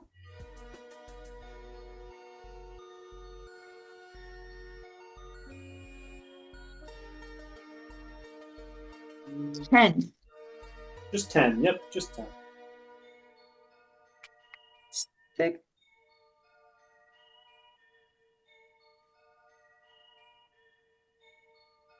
Four hits. Okay, 4 hits.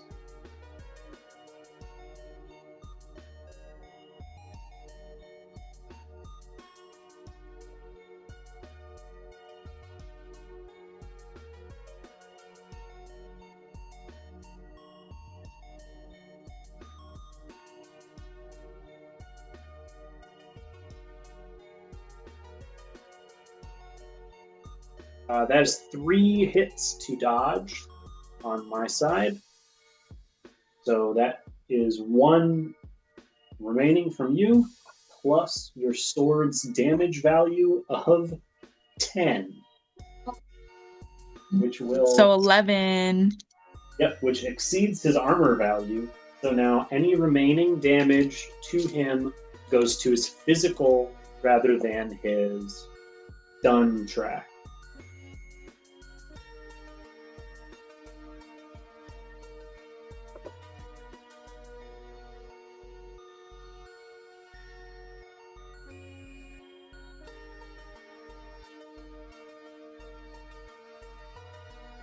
That is 6 hits, so still 4 damage to physical.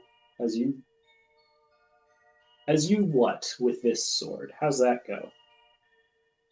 I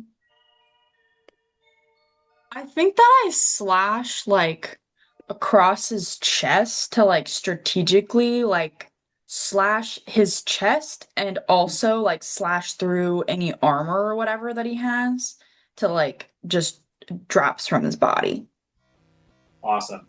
Big, heavy cut across the chest of Vic Fratelli, and the floral shirt just peels open. Hey, this was my favorite shirt! And that is the end of your first combat turn, or your first initiative pass. And, I think after our first 3-second round, is it cool with you guys if we make shooting a complex action just to kind of keep things rolling a little bit more? Yeah. Everybody can make one attack, ranged or melee, on their turn. Sweet. Blue chaps. All right. I'm just gonna do something different. I'm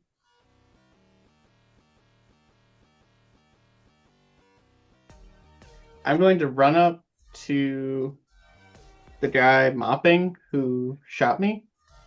Mhm.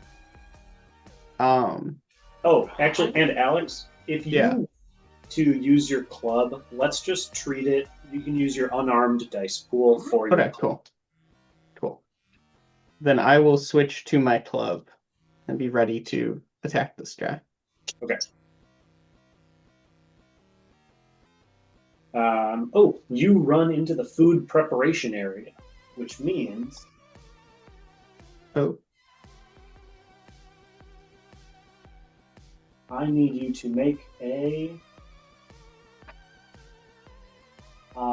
reaction test. So just your R dice pool, 5d6.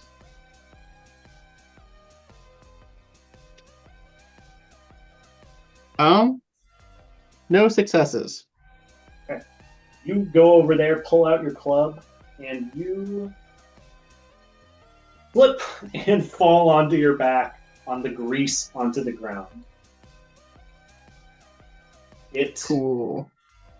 Had you been planning to take a second simple action, it would have been lost. But you are holding your club and you're just prone on the ground. Vol. I will cast Mana Bolt. And who's your target? Vic. Okay. Oh wait, that's melee. I'm actually gonna go cast Clout. My target is still Vic, but it is line of sight. Manbolt is not melee. Oh, type M. Never mind. Yeah, I'll still Mana Bolt then. Okay. So This is your sorcery skill group. yep, maximum of 4 hits. Yep. Which we get 3 hits. Okay. Damage equal to net hits resisted by willpower. No other damage resistance test allowed. Okay, so willpower for our void. What does this sweet, sweet mana bolt look like? It. Oh, geez. I think it's just kind of forming this little pack of smoke that gets so dense that it kind of gets more corporeal, that it would physically hurt, and then just kind of launched at him. Nice. He takes this smoky mana bolt, getting only 1 success on his willpower. So that is 2 physical damage. 2 physical damage. Yikes. Physical damage is the one you do not want. That is now Vic's turn. This man is being overwhelmed.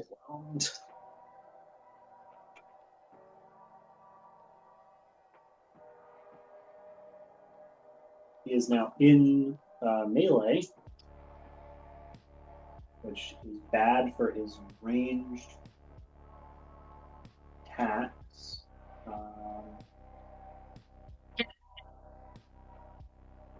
But he's. I have time to go take my bathroom. It is your turn next.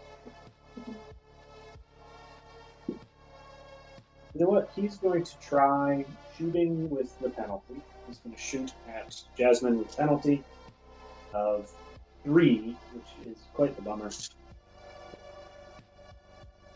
But still got 3 hits. So, Jasmine, I need a dodge roll. Your 12d6, please.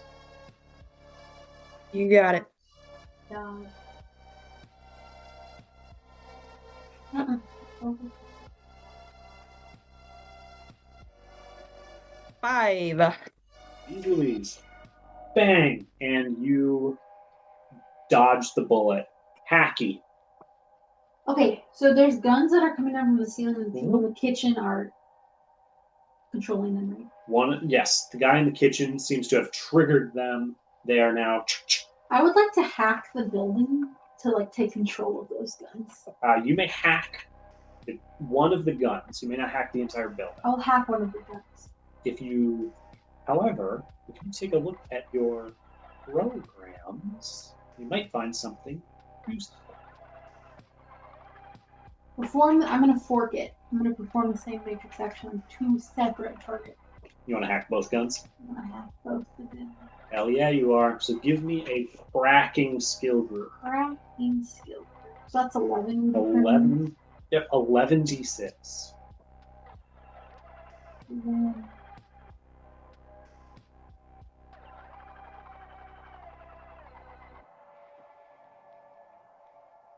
Oh no, I only got 2. Okay. When you are hacking, excuse me, you are trying to beat the device rating of these guns. Oh, I have a fun flavor thing. Excellent. Since I'm gone and I can't have my vintage Mac, I flip out my vintage pink razor phone and flip it open, and that's how I connect to the Matrix when I'm not at home. That's my portable one. Okay. You flip it open and begin trying to Beep, beep, beep. navigate the Matrix and take control of these guns. However, you needed 3 hits. You only got 2. You're unable to leave a mark I'll use on a these luck guns. point. You're going to use a luck point. Don't have. I'm afraid not. That's all. So that was a complex action. I don't think that there's any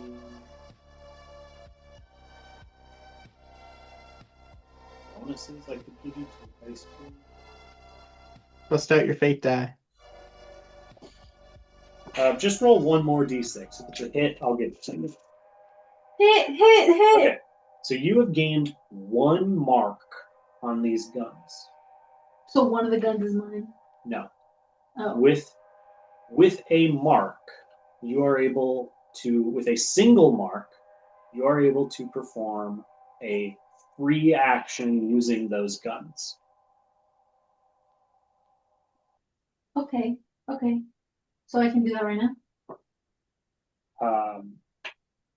It would yes, you may. Okay. Then I'll shoot it at is the guy who was sweeping or mopping still alive? He is, but shooting is a complex action. Oh, I get 1 free action. Right, you can make a free action. You could, on one of the 2 guns, you could eject the ammunition, so yeah. it can't shoot anymore. Okay, I'll do that on one of them. Okay. On subsequent turns, you can hack again and try and get more marks. The more marks you have, the more things you can force some technology to perform. Okay.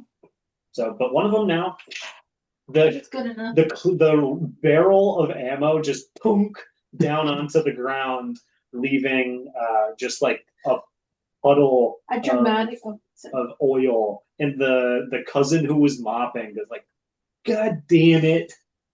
I dramatically close the flip phone Nice. really loud.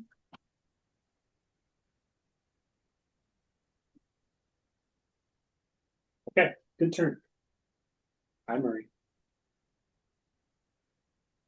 It's so grumpy. He is a grumpy dog tonight. He's sleepy. That is bringing us to Dipsy. Which one? Dipsy is the one with the mop, who is now annoyed at the additional spill.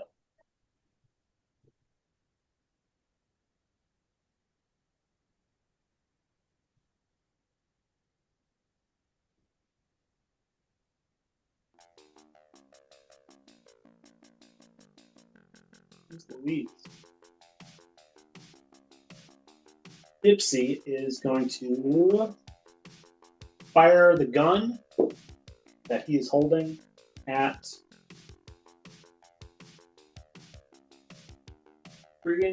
firing at Jasmine for Cousin Lucy. Attack her.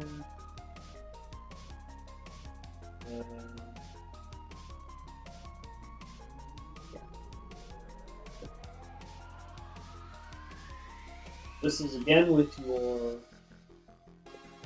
12 dice to resist. I got 4 hits.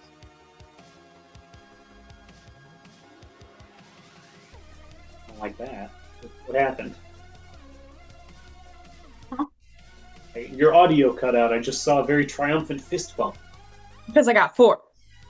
Okay, so that will... You miss.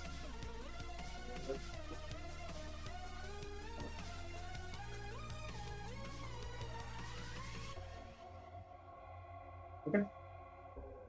Frank.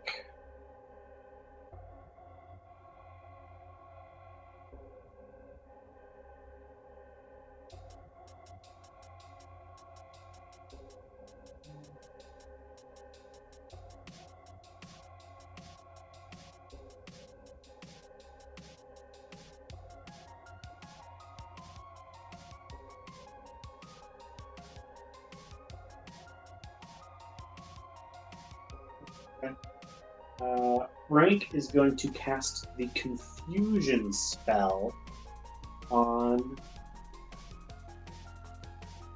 Bull.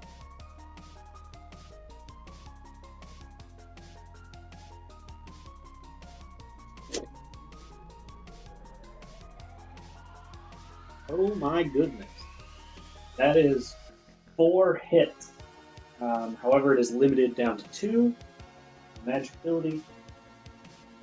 Bull, your dice pool, anytime you pick up your dice, is reduced by 2. That's you, Josh. What did I? Sorry, I zoned out for a second. Am I being hit? Your dice pool is reduced by 2 until I say otherwise. No! Is this a spell? You were hit with the Confusion spell. Oh, I was. I hit you in real life. Yeah, dude. Oh man. Confusion? I hardly know her. Does your counter spell do anything against that?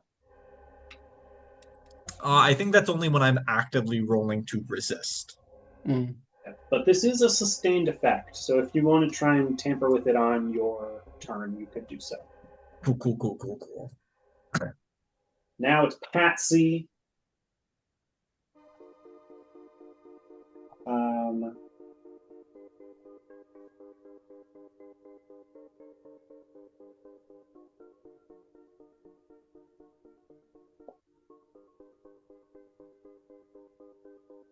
Patsy is going to fire at Hacky. And is also going to have the sentry turret shoot at Hacky as well. Oh. Hey, you my turrets! What are you doing?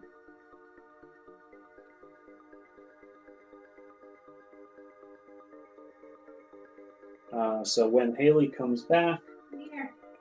You're being shot at by the kind of nerdy-looking worker who is also commanding the sentry gun to shoot at you as well. Oh gosh. Okay. I'm rolling R plus I. Yep, twice. The first one, I got 2 hits. Okay, so that one will do damage to you, probably. The second one, I got 2 hits Okay, that and one, almost half fails with enough. that one will miss that. So now, I need you to make a... I don't know that you've had to do this yet, have you? No. Okay, so now you have been struck by a bullet, Okay. dealing would potentially 7 damage. It has. So now you need to roll armor plus body. Armor is the A. No, armor is armor. 12. Oh, 12. So I just roll body and then add 12. No, you roll 14d6. Whoa. Okay. Sorry. That's a lot. That is a lot. You want to. You're going to take 7 damage. So you're trying to get 7 or more.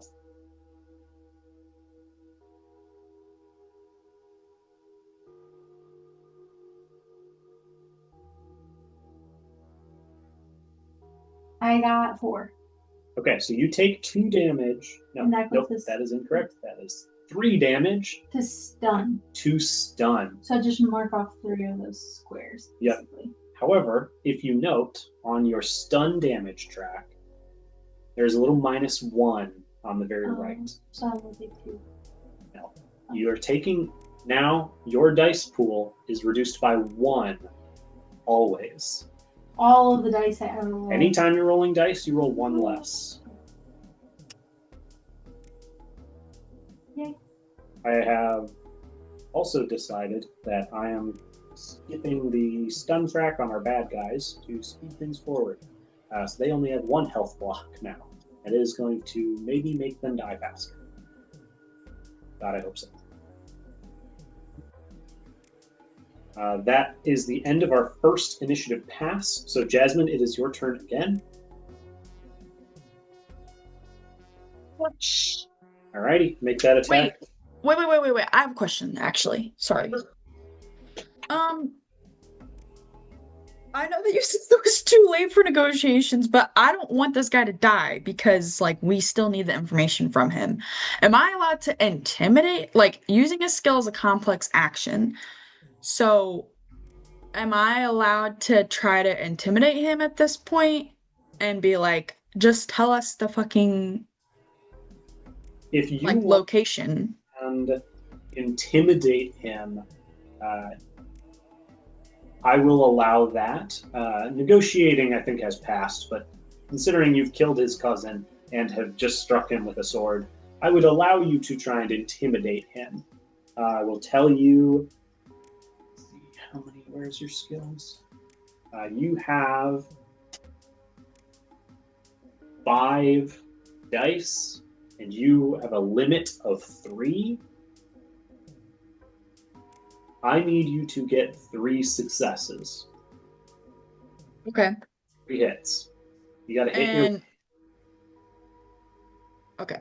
And I know you literally just said how many dice I roll, but I immediately forget. I'm okay. You roll 5 dice per your intimidation. Okay. Yeah, I slash him across the chest and I will hold the sword out to his neck. Well, this isn't D&D. It doesn't matter what you've done or how badass you are, you still only roll 5. Yeah, let me take a look here if I have any modifiers that make sense. Those all only have to do with attacks. Yeah, I think it's just going to be your 5. Okay. So I won't wait then. I'll just try to do it now.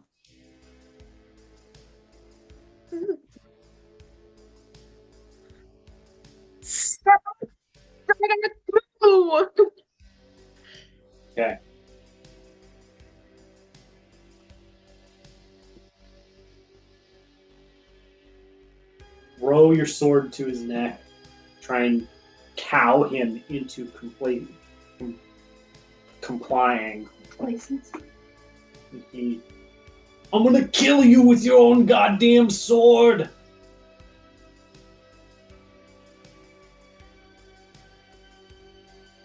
Not good. Blue Chaz. Yeah. I'm gonna stand up. Awesome. And I want to swing my club at Mop Guy. Okay, go for it. All right. This is...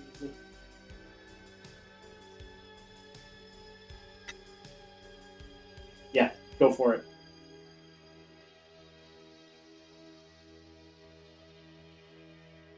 I forgot that you were prone. That is 3 hits. Yikes. Okay, 3 hits. Trying to get a dodge here.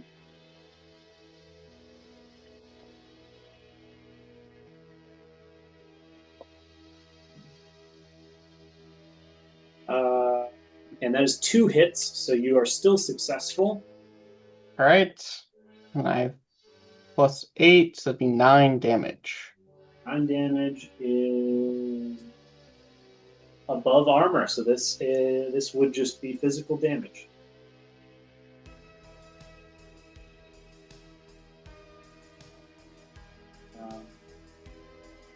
Sweet.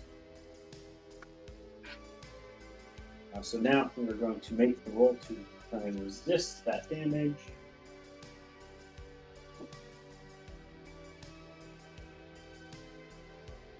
Dice.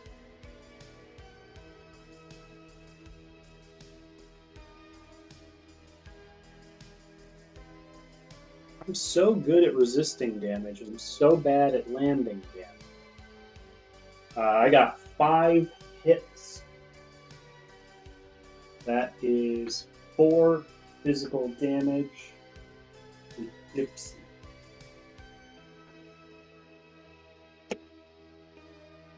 Excellent. Bull. I, this time, am going to cast Clout. Okay. I don't think... So it looks like it does damage no matter what. I just do my... Because it's... inflicts stun damage equal to spellcaster's magic rating plus net hits. And I read that the same way, yeah. Cool. So my rating is 4, is that correct? Correct. And then I roll my 9d6. I get Minus 2d6 because of the confusion spell. right. My apologies. That is still 2 hits. Okay. So And then that- that would be a total of 6 damage. First resisted by reaction and intuition. And who did you say this spell was against? This is against Vic still.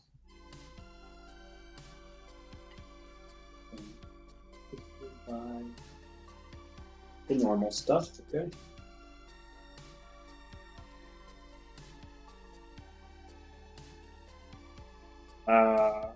That is 4 hits. Ooh. So So 2. But then remaining damage resisted by body armor.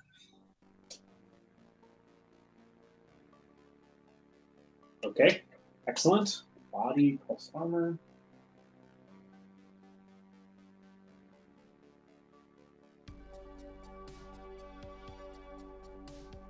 A lot of... Yeah, I think this would be 0.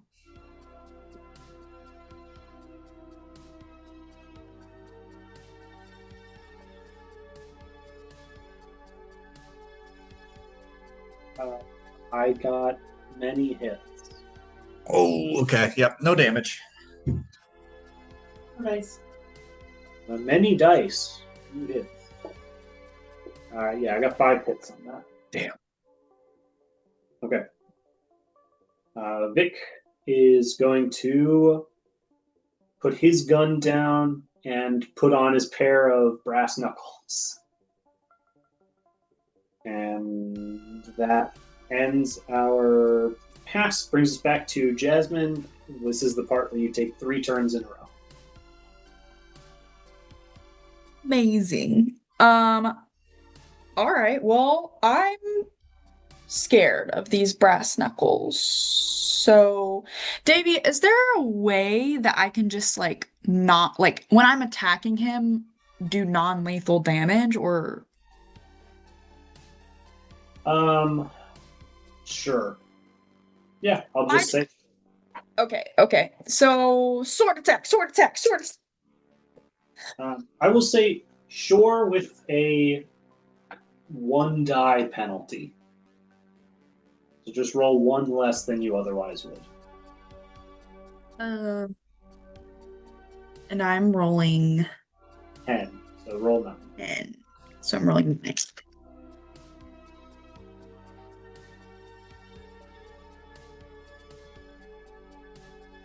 Five hits. Okay.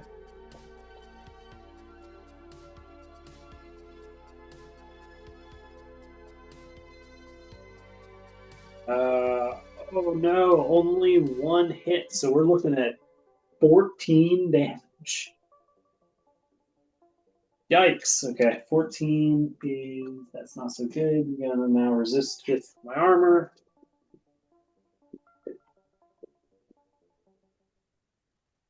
Need most of these to be a hit to not go down here. That is not enough. That is 5 hits. So that makes it 9 damage. Vic goes down. Turn 1. Grab that limp body. Turn 2, yeah. Can I like we just got what we needed. So can I like throw him as my action like over my shoulder and like start running as my free action? Sure. Absolutely. You are able to pick him up and get to the door of the building.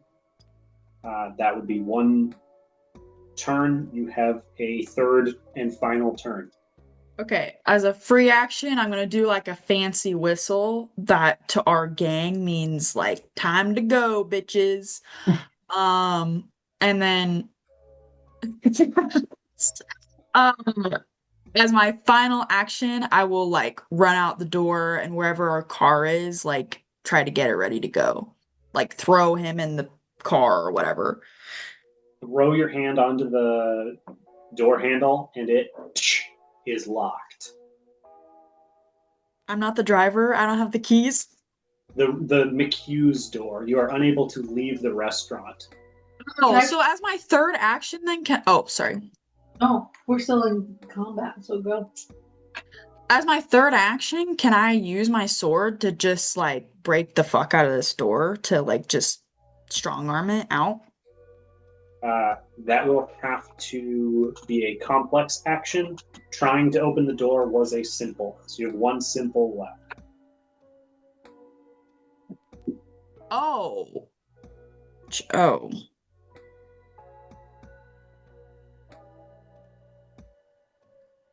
It was a free action. Change gun mode? Might want to change that, I guess. Drop prone, fire weapon, insert clip. I will put my sword away and take out my rifle and get ready to blast the fuck out of this door if I need to. Sounds good. For everybody's reference, that was Jasmine's first turn in her 3rd combat turn. So we are now back to where that was her acting as 34. So now it is Blue Chaz acting at 13. It has been 6 seconds since she fired the first time. Holy shit. So, Blue Chaz, as you whipped out your club, did that heavy attack, you and everybody else hears a thud, big like rumbling thud comes from behind one of the remaining closed doors. What would you like to do with your turn? She's back there. Moxie's here.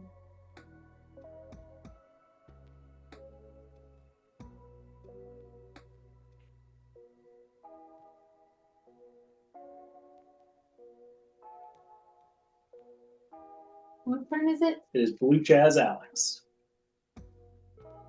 I didn't realize we were back to the top again. I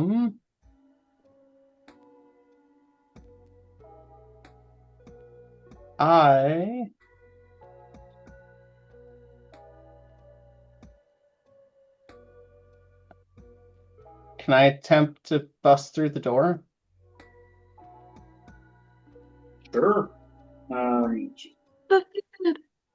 You want to run over to the front door and try and break it down? Yeah.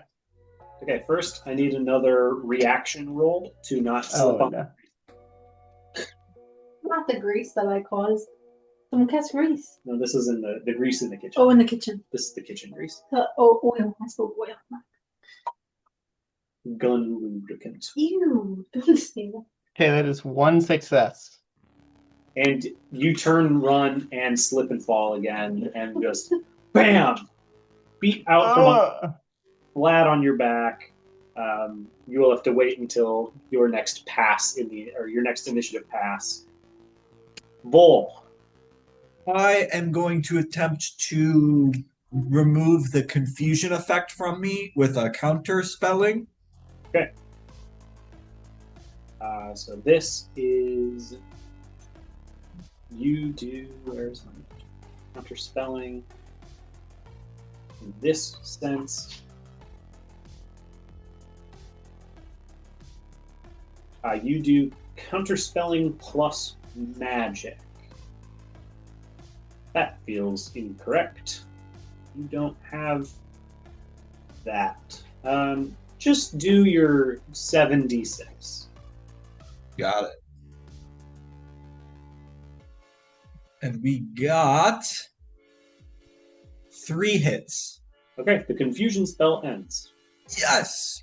And then I'm going to attempt to cast increase reflexes onto Hacky.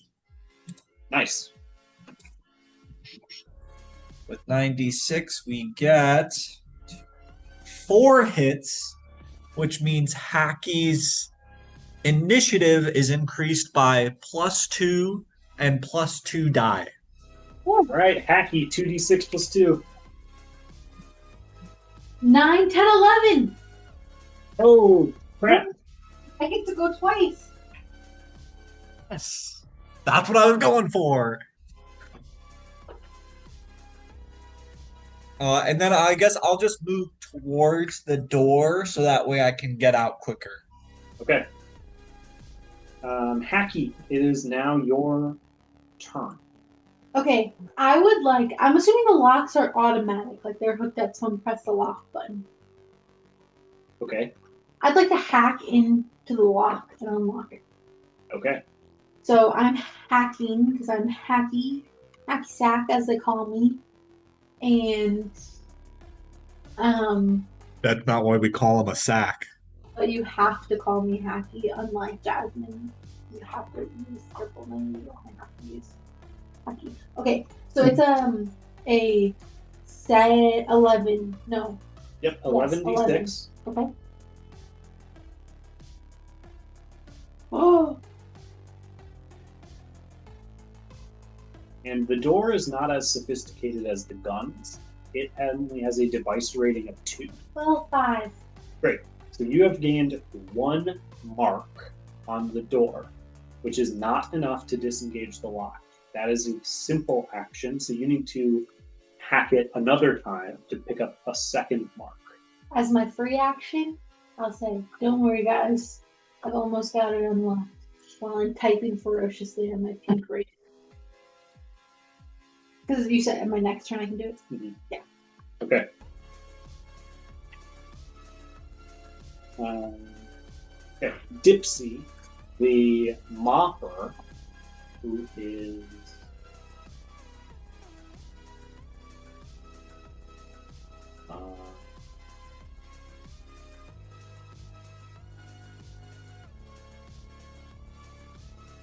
yeah.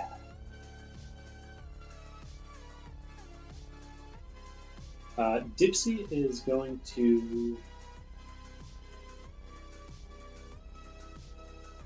walk over to the prone blue Jazz and hit him with the mop.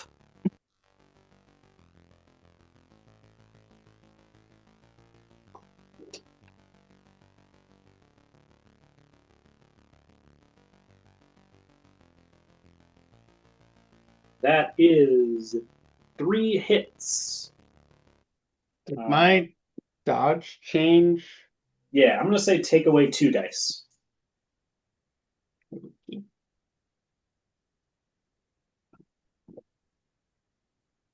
That is 4 hits.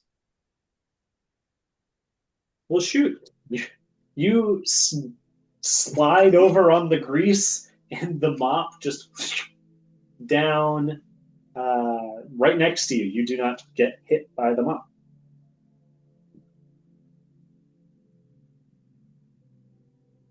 The individual who has been casting the spells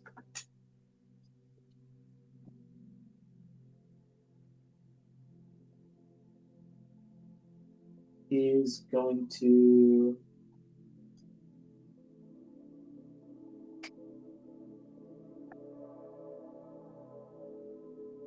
also good. Oh, wait a minute. That's the magic.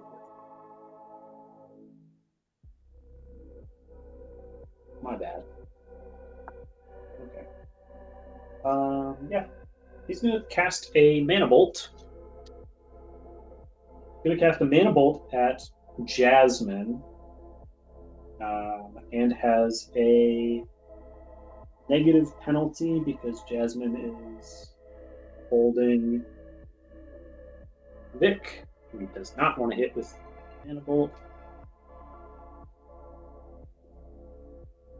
He's going to lose a couple dice.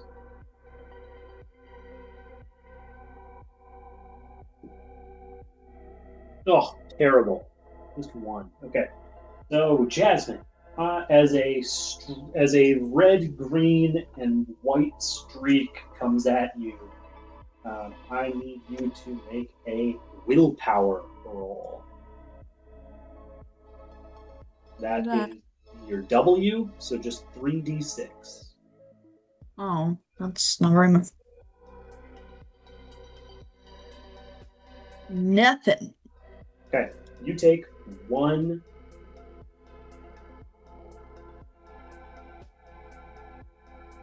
physical damage.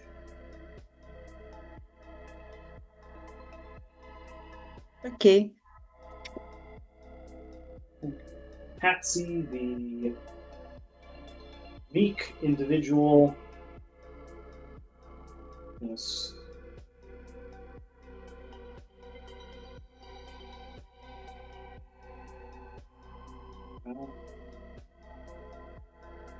Yeah, gonna do last time. Shoot at. Oh, you know what? Actually, he's gonna try and hack Hacky. Don't hack me. That's racist. What? This is a matrix attack. So cool. All right, Hacky. Make a contested. Give me a Kraken roll. Cracking? Yep. Crack my living number. We're gonna talk. That's very poor.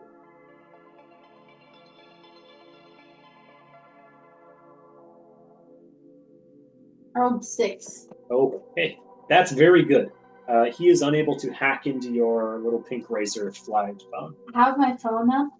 and I click it shut for a second, just my middle fingers, Nice. and then I open it back up and keep hacking again. And then it doesn't matter, but don't forget your penalty for damage. Oh. +1 to your dice pools. I did forget that. Sorry. It's okay. The remaining sentry gun is going to shoot at you. That is 1 hit. Give me a reflex and intuition R+I to resist. Me? Yes. -1. So Yep, probably with a minus -1. 1.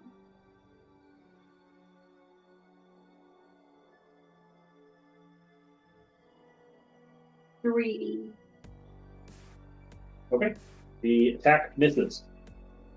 That is the end of the first initiative pass in our third round. So, Jasmine, what would you like to do? Okay, I think the exact realization that I just had in the chat like happens like as I'm switching out my sword for the gun, and I'm like, wait a damn minute. Can I? Oh wait, that seems like a bad idea. How close is the door that we heard a weird thud from? It's Shadowrun uses meters, so it is a couple meters away from you. But that's still not that far, right? That's not very far. A meter's about 3 feet. Can I free action walk over there? Still holding.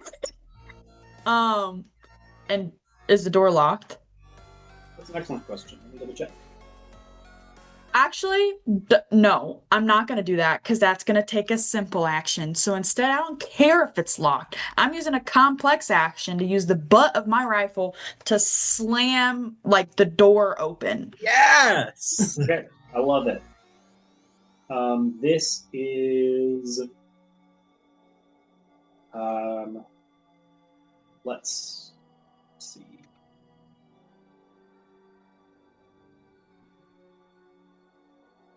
The butt of your rifle.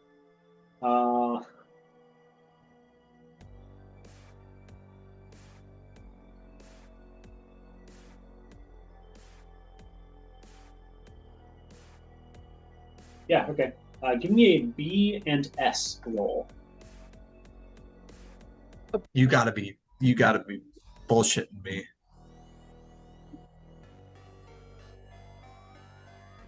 This is body and strength, which should be 5 and 7 for you. Wow.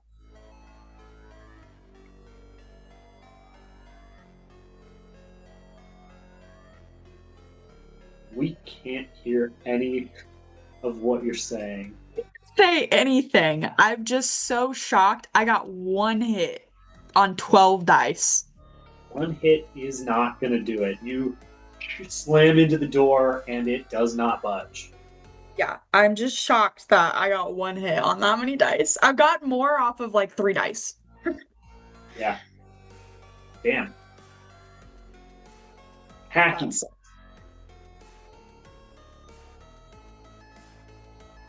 Hacky, it is your turn. Is that door? Could I transfer my? Could I rehack that door? You could start to hack it. Yeah, that's what I mean. Sure. Okay. Give me a crack. My turn.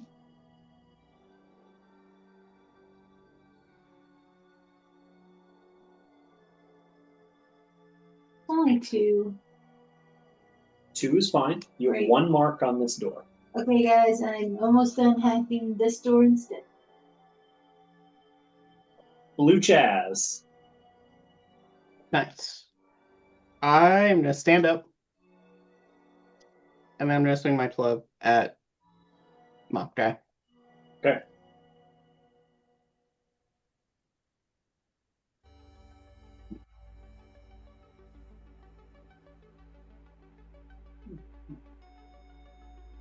That is 3 hits. Okay.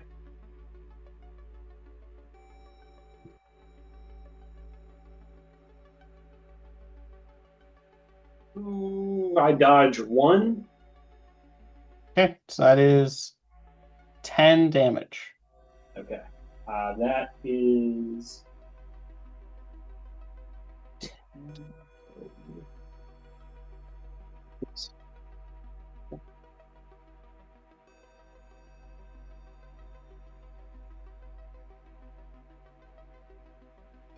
Wow. Very good. That is 6 hits for me, reducing it to 4. Hmm. He is still up and looking a little shaky.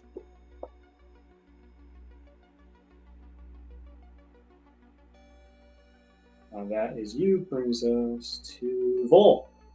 I'm gonna clout this motherfucker. Which one? The mop guy. Okay. Also, I realized earlier, Josh, your magic is not 4, your magic is 5. I knew it. It is I the did- N at the very top of your top right of your numbers. Got it. Okay. So that's the minimum I can roll. Yep, your Or the limit maximum hits. is 5, not 4, Okay. which doesn't really change. I have not gotten more than 4 hits. I did get 4 hits here, so that means it is going to be 8 damage, initial reducing from reaction and intuition. Reaction and intuition for Dipsy. I'm sure you can believe he's very intuitive. That is not a single hit. So, and then resistance from body and armor. Okay, here's a chance, but 6 hits is a tall order. Oh my god. That is a tall order that was fulfilled. I got 7 hits. So that's 1 damage. Hey. He gets hit by a smoky blast and is standing there swinging the mop. Yeah, clout is a little less physical and it's more it's he breathes it in. Yep. That brings it back to Jasmine.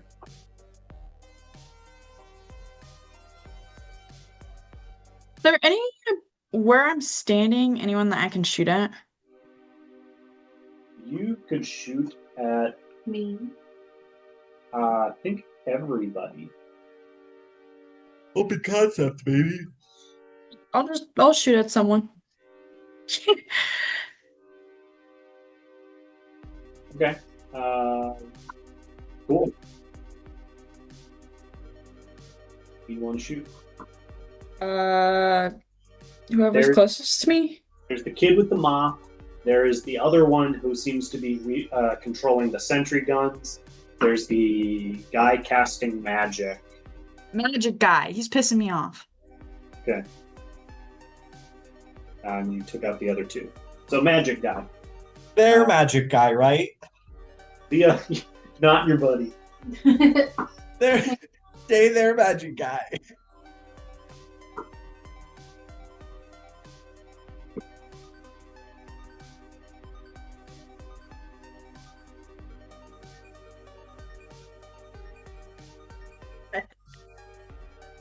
I rolled 1 hit. Unfortunately, I am able to dodge that hit. Yeah.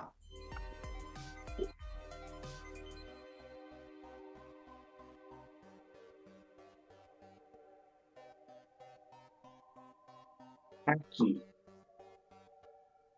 Let me hack into this lock now. The which one? The room where the banging is coming from. Okay. And you got 1 mark on that already. Yeah. Right? Okay, go ahead. So I'm rolling the same thing Yep, another Okay. crack. because I need 2 marks to be able to open it or something. Yep, you need I don't know 2, how many more. you need 2 marks to perform a simple action with the thing. Got 4 hits. Great. You now have gained your 2nd mark. On your next turn, when you have a simple action available, you are able to perform simple action and open the door. Sorry guys, like 3 more seconds. I promise this time.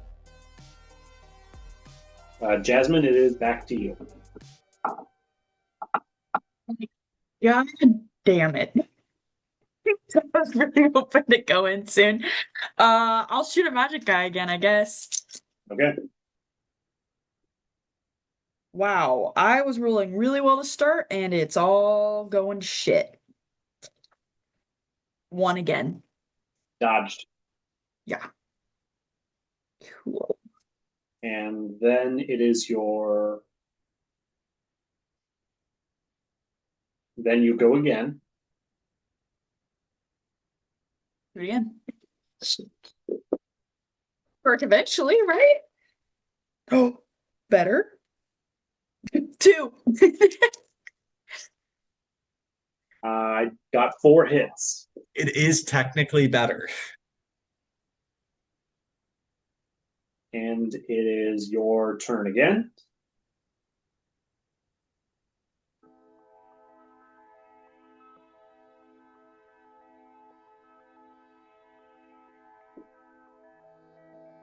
I want to lose it. 2. Okay. I got 2 hits. That is a miss. And that was. That was terrible. Your ass. I know.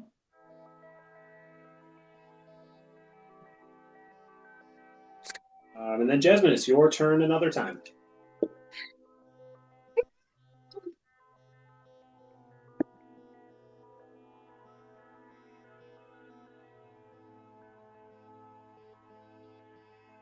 I also got 1 hit, so that is miss. Hacky, it's your turn. The door open. Okay, you use a free action. In the Matrix, you're kind of swimming around, and you part the seaweed of code and are able to operate the door. And that little panel that is red and has a lock on it switches to green, and the lock open, and the door is able to be unlocked now. Or able to be opened. It is unlocked.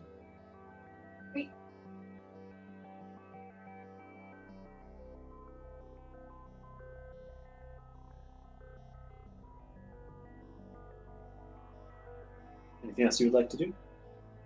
No. Cool. Blue Chaz. I'm gonna swing at Mop Guy again. Alrighty. Going down, Mop Guy. Not Dipsy. Well, we keep it the same with another 3 hits. He reduces 1 of them. Okay, 10 damage. Brutal.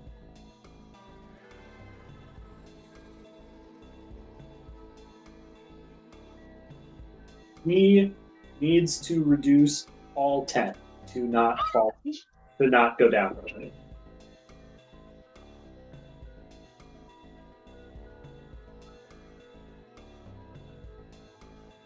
Got 7, which is pretty good, but not good enough as you crack Dipsy, and this young, very strong-looking man wielding a mop like a weapon falls down onto the ground. And stay down.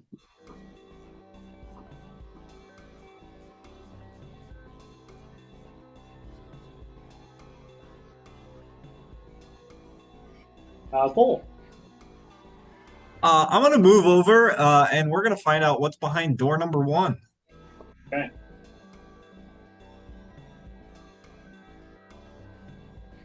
It's a goat, right? The door, and it is a walk-in refrigerator that has all the like frozen soy patties and lab-grown egg substitute, dehydrated fruit and vegetables that are shrunk down on shelves. There are also some about 5 to 6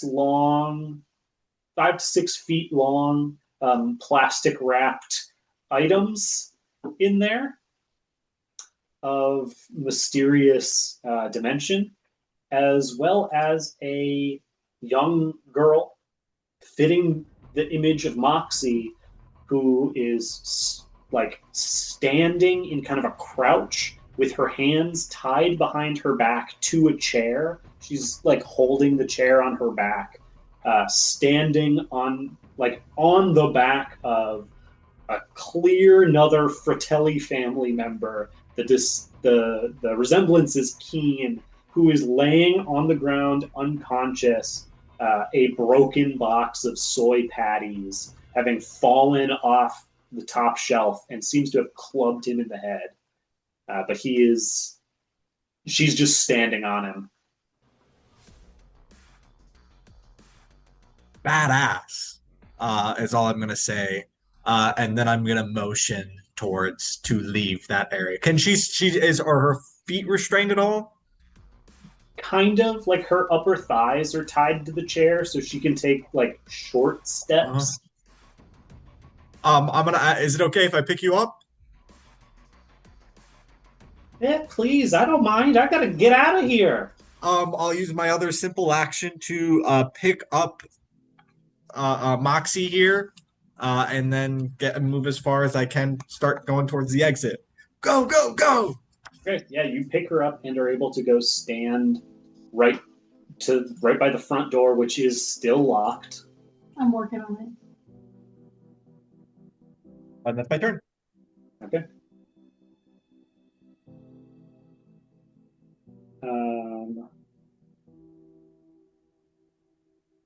Okay. The magic caster is going to fire another mana bolt at now at you, Vol, Ooh.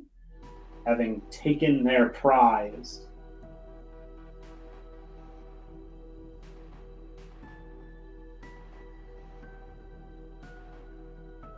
Not so okay.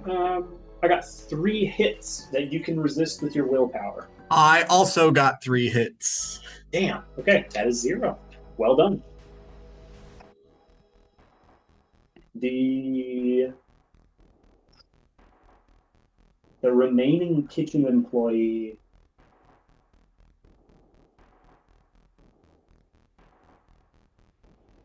let's see.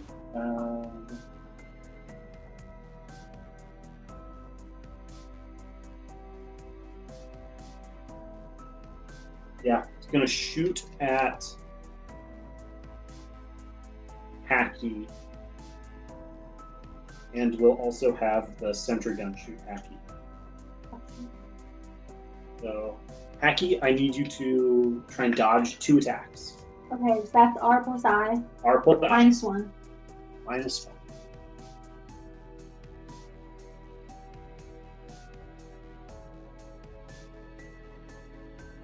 Two hits on the first one. Okay, you are going to take 2 damage. Okay. Second one, I got 2 hits as well. Okay, that one is you are able to dodge. Great, not -2 dice.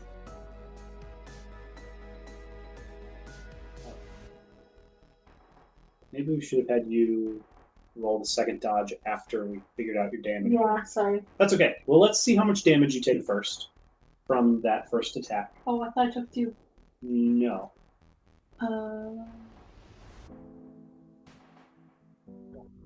No. For the first one, you are taking. Right now, you are rolling armor against 7. So this is your 14d6, and you're trying to reduce 7. Sorry, -1. 13, right. 13d6.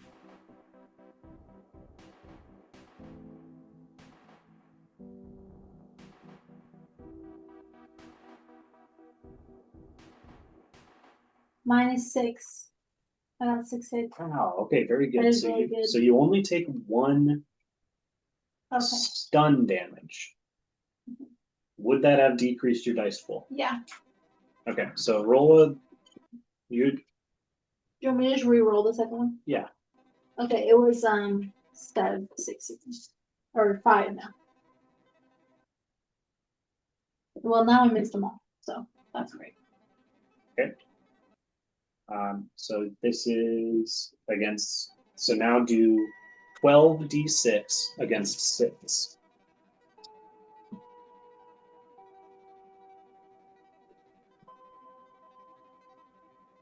Two. You take 4 more damage on your stun track. Great. That's fun. Get me out of here.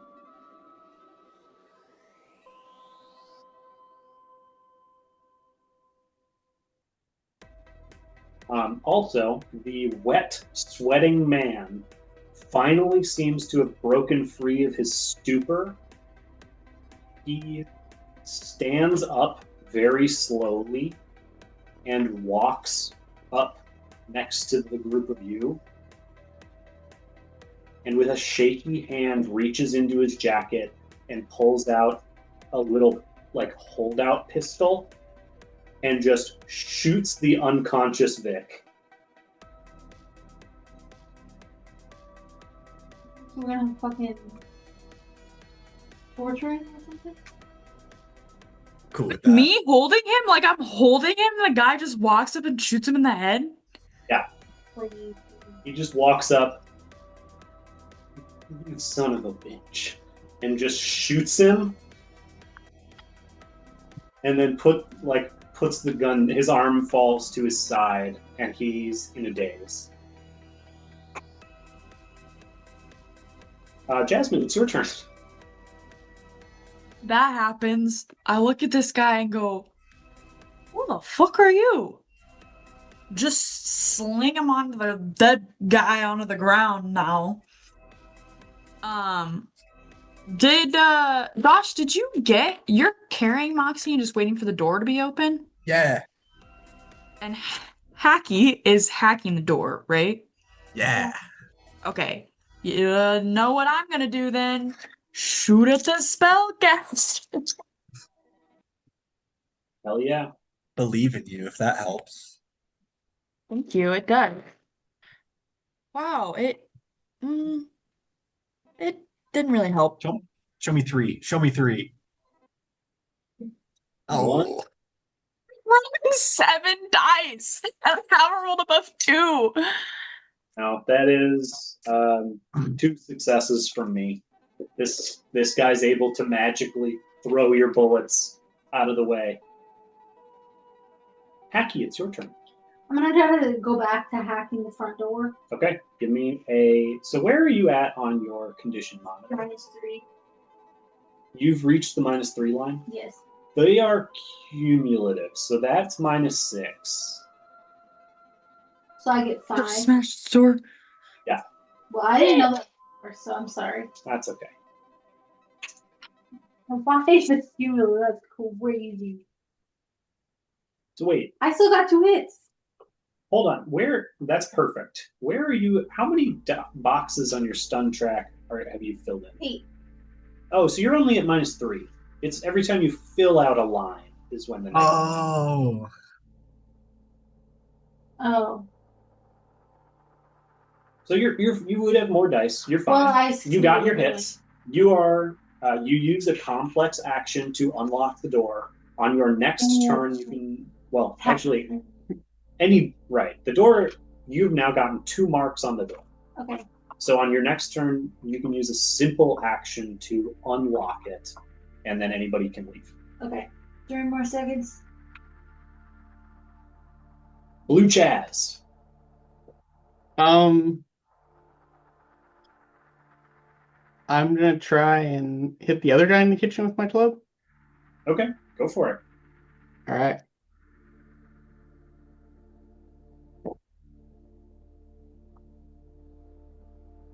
That is 1 hit. He dodges. He holds up his deck that he's been using to kind of signal the sentry gun and just and throws off your aim just enough.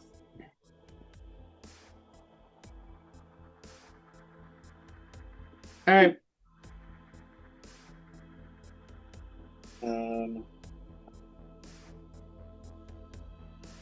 Bull. I am going to pull out my taser, my Yamaha Pulsar, and I'm gonna shoot the hacker man.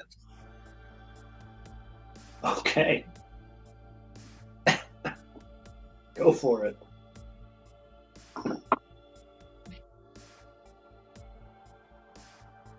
For one hit.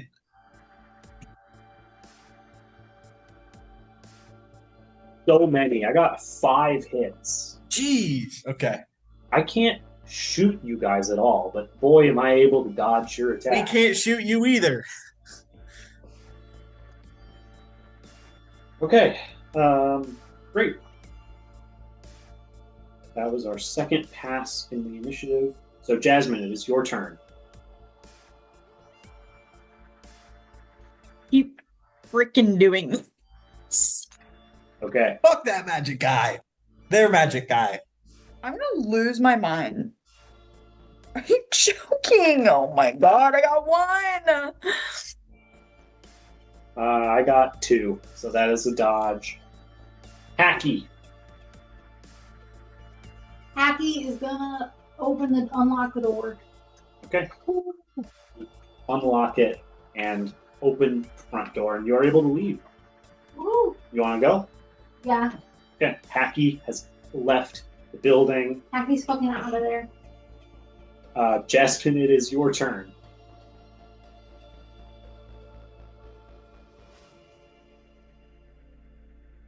Brooklyn Jasmine, it is your turn. Yeah, I'm trying to. Running is a free action, so I'll shoot before I run. Gotta get one more shot off. This is the time. This is it. What? That's Ava. My gosh. That's so many. Frank resisting with 6 dice gets, of course, not a single hit.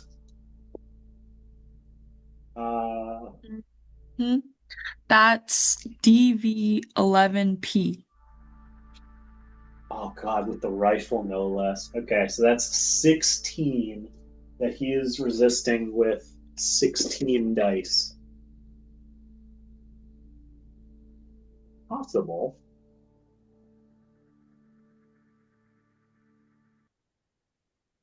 Oh, so not good. Just so bad. So bad. He got 4 successes.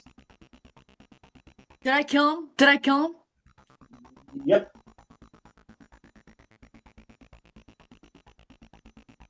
A 100%.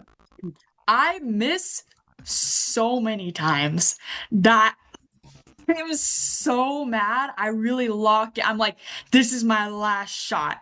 Like, I have to do it. And then I do it right between the eyes. Whoa, Oh yeah. that's dogs. That's why I'm fucking out of there. And then you leave. Yeah. You get a headshot. Just splatter his brains across the freaking McHughes and make your exit. That would have been your last turn in previous combat turn. Start of a new combat turn. You are outside. Hacky is outside. Blue Chaz. I don't think I'm gonna make it out of this kitchen without killing this guy. And keep falling over. So I'm attacking Hacker Guy. Okay.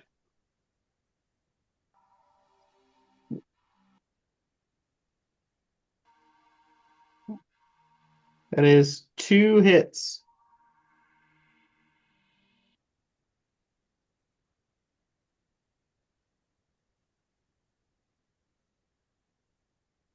Uh, 2 hits. He dodges.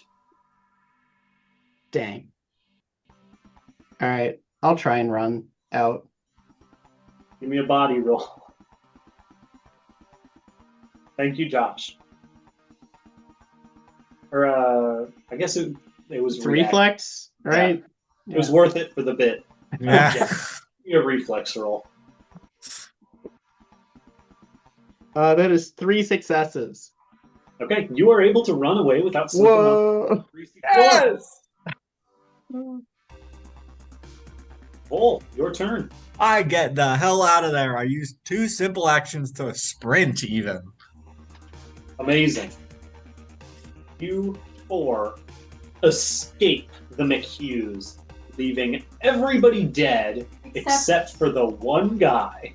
And the daughter.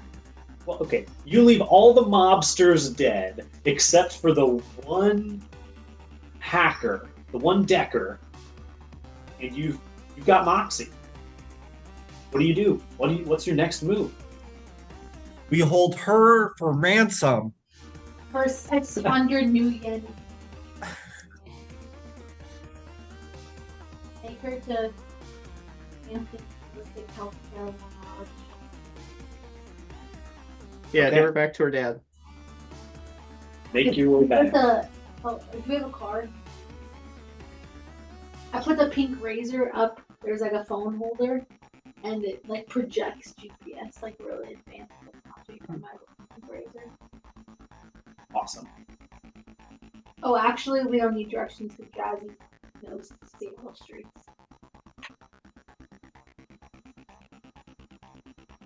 Make your way back to Hampton's Holistic Hospital. Healthcare Lodge. Healthcare Lodge, thank you. Hey, brought my daughter home. Happy to be of assistance. And you covered your tracks. Yeah. Yep. All right, so just the base 500 new yen each then. And I guess Yeah, I'd watch your back. guess I'm gonna be looking to relocate them. I'll take that. Toxin. Oh yeah, for sure. Anybody else toxin cleanse? I like my toxins. They're part of me. Being in the restaurant and then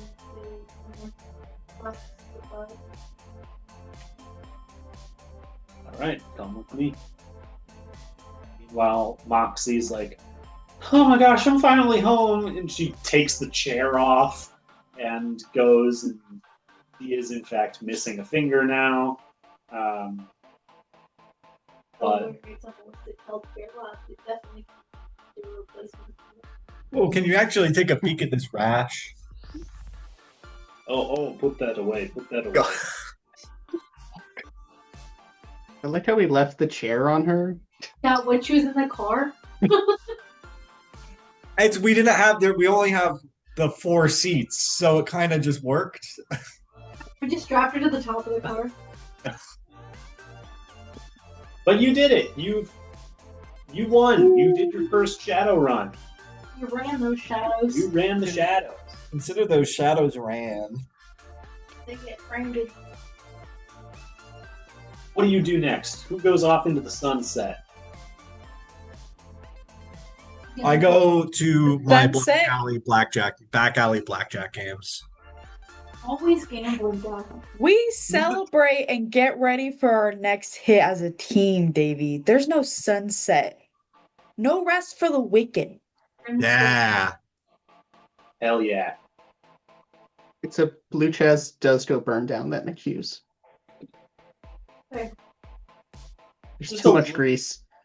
Little Cool. light. Honestly, I'm surprised with all that gunfire inside that nothing caught on fire. My next move would have been to put Alex inside the deep fryer.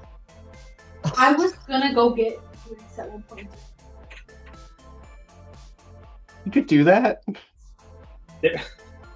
Each one of the individual appliances was like, this is how much damage it does if you get caught inside. That's pretty. Love that it supplied that right away, right up there. They knew. They knew. Yeah. Yep. Good job, everybody. Thank you for playing. That was fun. I liked it. I thought it was It had its ups, a little clunky, but I liked it. That was the longest 15 seconds of my life. Yeah. Yeah. God, Richard. No, that's cool. Good vibe. All about taking out the megacorps. Or the Hey, Italian crime family, I guess. They're probably a megacorp. they're probably backed by a megacorp. They're in somebody's pocket for sure. Well, have a wonderful night, everybody. The last thing we have to do is spin the shiny Tant game wheel. The wheel of 10 games. Yes! Whoa. Feel. Go spin the wheel and see where it lands. Shout out Heimerdinger, dude. Anyone? That's from the Go Spin the Wheel song from Arcane Season 2. It's just only Call of Cthulhu. Yeah! Yes! Whoa, no way! Yes! We're playing Call of Cthulhu with a special guest Joseph. because that was the week that worked for them. So Call of Cthulhu next week. Be there for some 1920s dark horror Lovecraftian craziness. You'll probably die. You might go crazy. I'm so excited. Woo! Have a good night, everybody. Bye, everyone. Good night. Night.